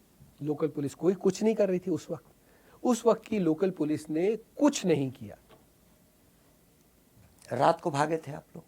हाँ, जो मुझे याद है हमारी मदर की तबीयत ठीक नहीं थी, उनको हॉस्पिटलाइजेशन होना था उनका, तो हज़ारों लोग सड़कों पे थे। हम क्या चाहते हैं आज़ादी। हमारे घर के अगल बगल में एक छोटी नई मस्जिद बनी थी, वहाँ से टेप चलता था, रिलिव चले भी अगल यहाँ रहना है तो अल्लाह अकबर कहना होगा, इस तरीके की बातें थी। आज के दौर में लोगों को लगेगा ये अजीब सी बातें हैं शायद, जो हमने सुना अपने बचपन में या जो हमने माहौल देखा वो आज आप सोच भी नहीं सकते। जैसा मैंने कहा आज कुत्ते को भी लात पड़ती है तो सोशल मीडिया पे आउटरीच हो जाता है, तो हमारी हालत तो उससे भी बुरी थी। तो उस दौर में फिर लगातार जो important members of the civil society थे, जिसमें चाहे वो कश्मीर यूनिवर्सिटी के वाइस चांसलर थे, दूरदर्शन के DG थे, कुछ प्रोमिनेंट एडवोकेट्स थे, अरे भाई साहब नर्सों को तक नहीं छोड़ा गया। एक नर्स, मैं नाम भूल रहा हूँ उनका, वो हॉस्पिटल से निकली और सरे बाजार उनको निर्वस्त्र किया गया, उनके ब्रेस्ट काटे गए and she bled to death, और कोई उनको अस्पताल ले जाने नहीं आया। एक व्यक्ति को तो पुल से लटका दिया गया था, 2 दिन तक उसकी लाश पड़ी रही। एक आदमी ऐसे ही सड़क पे उसको गोली मार दी गई, वो सड़क पे बैठा रहा और कहा गया कि खबरदार इसको। उस वक्त के थ्रेट्स बड़े रियल थे, आज कम है ऐसा नहीं मैं कह रहा। तब ये था कि इसको अगर जो अस्पताल लेके जाएगा उसको भी मार देंगे। बड़ी मुश्किल से किसी ने उसके सर के नीचे अखबार रखे थे उसकी लाश के। देखते हैं आगे अभी क्या होता है, लेकिन अंत तो होना चाहिए। अब हद हो अब अगर नहीं हुआ तो फिर कभी नहीं होगा। Thank you so much sir, बहुत बहुत धन्यवाद।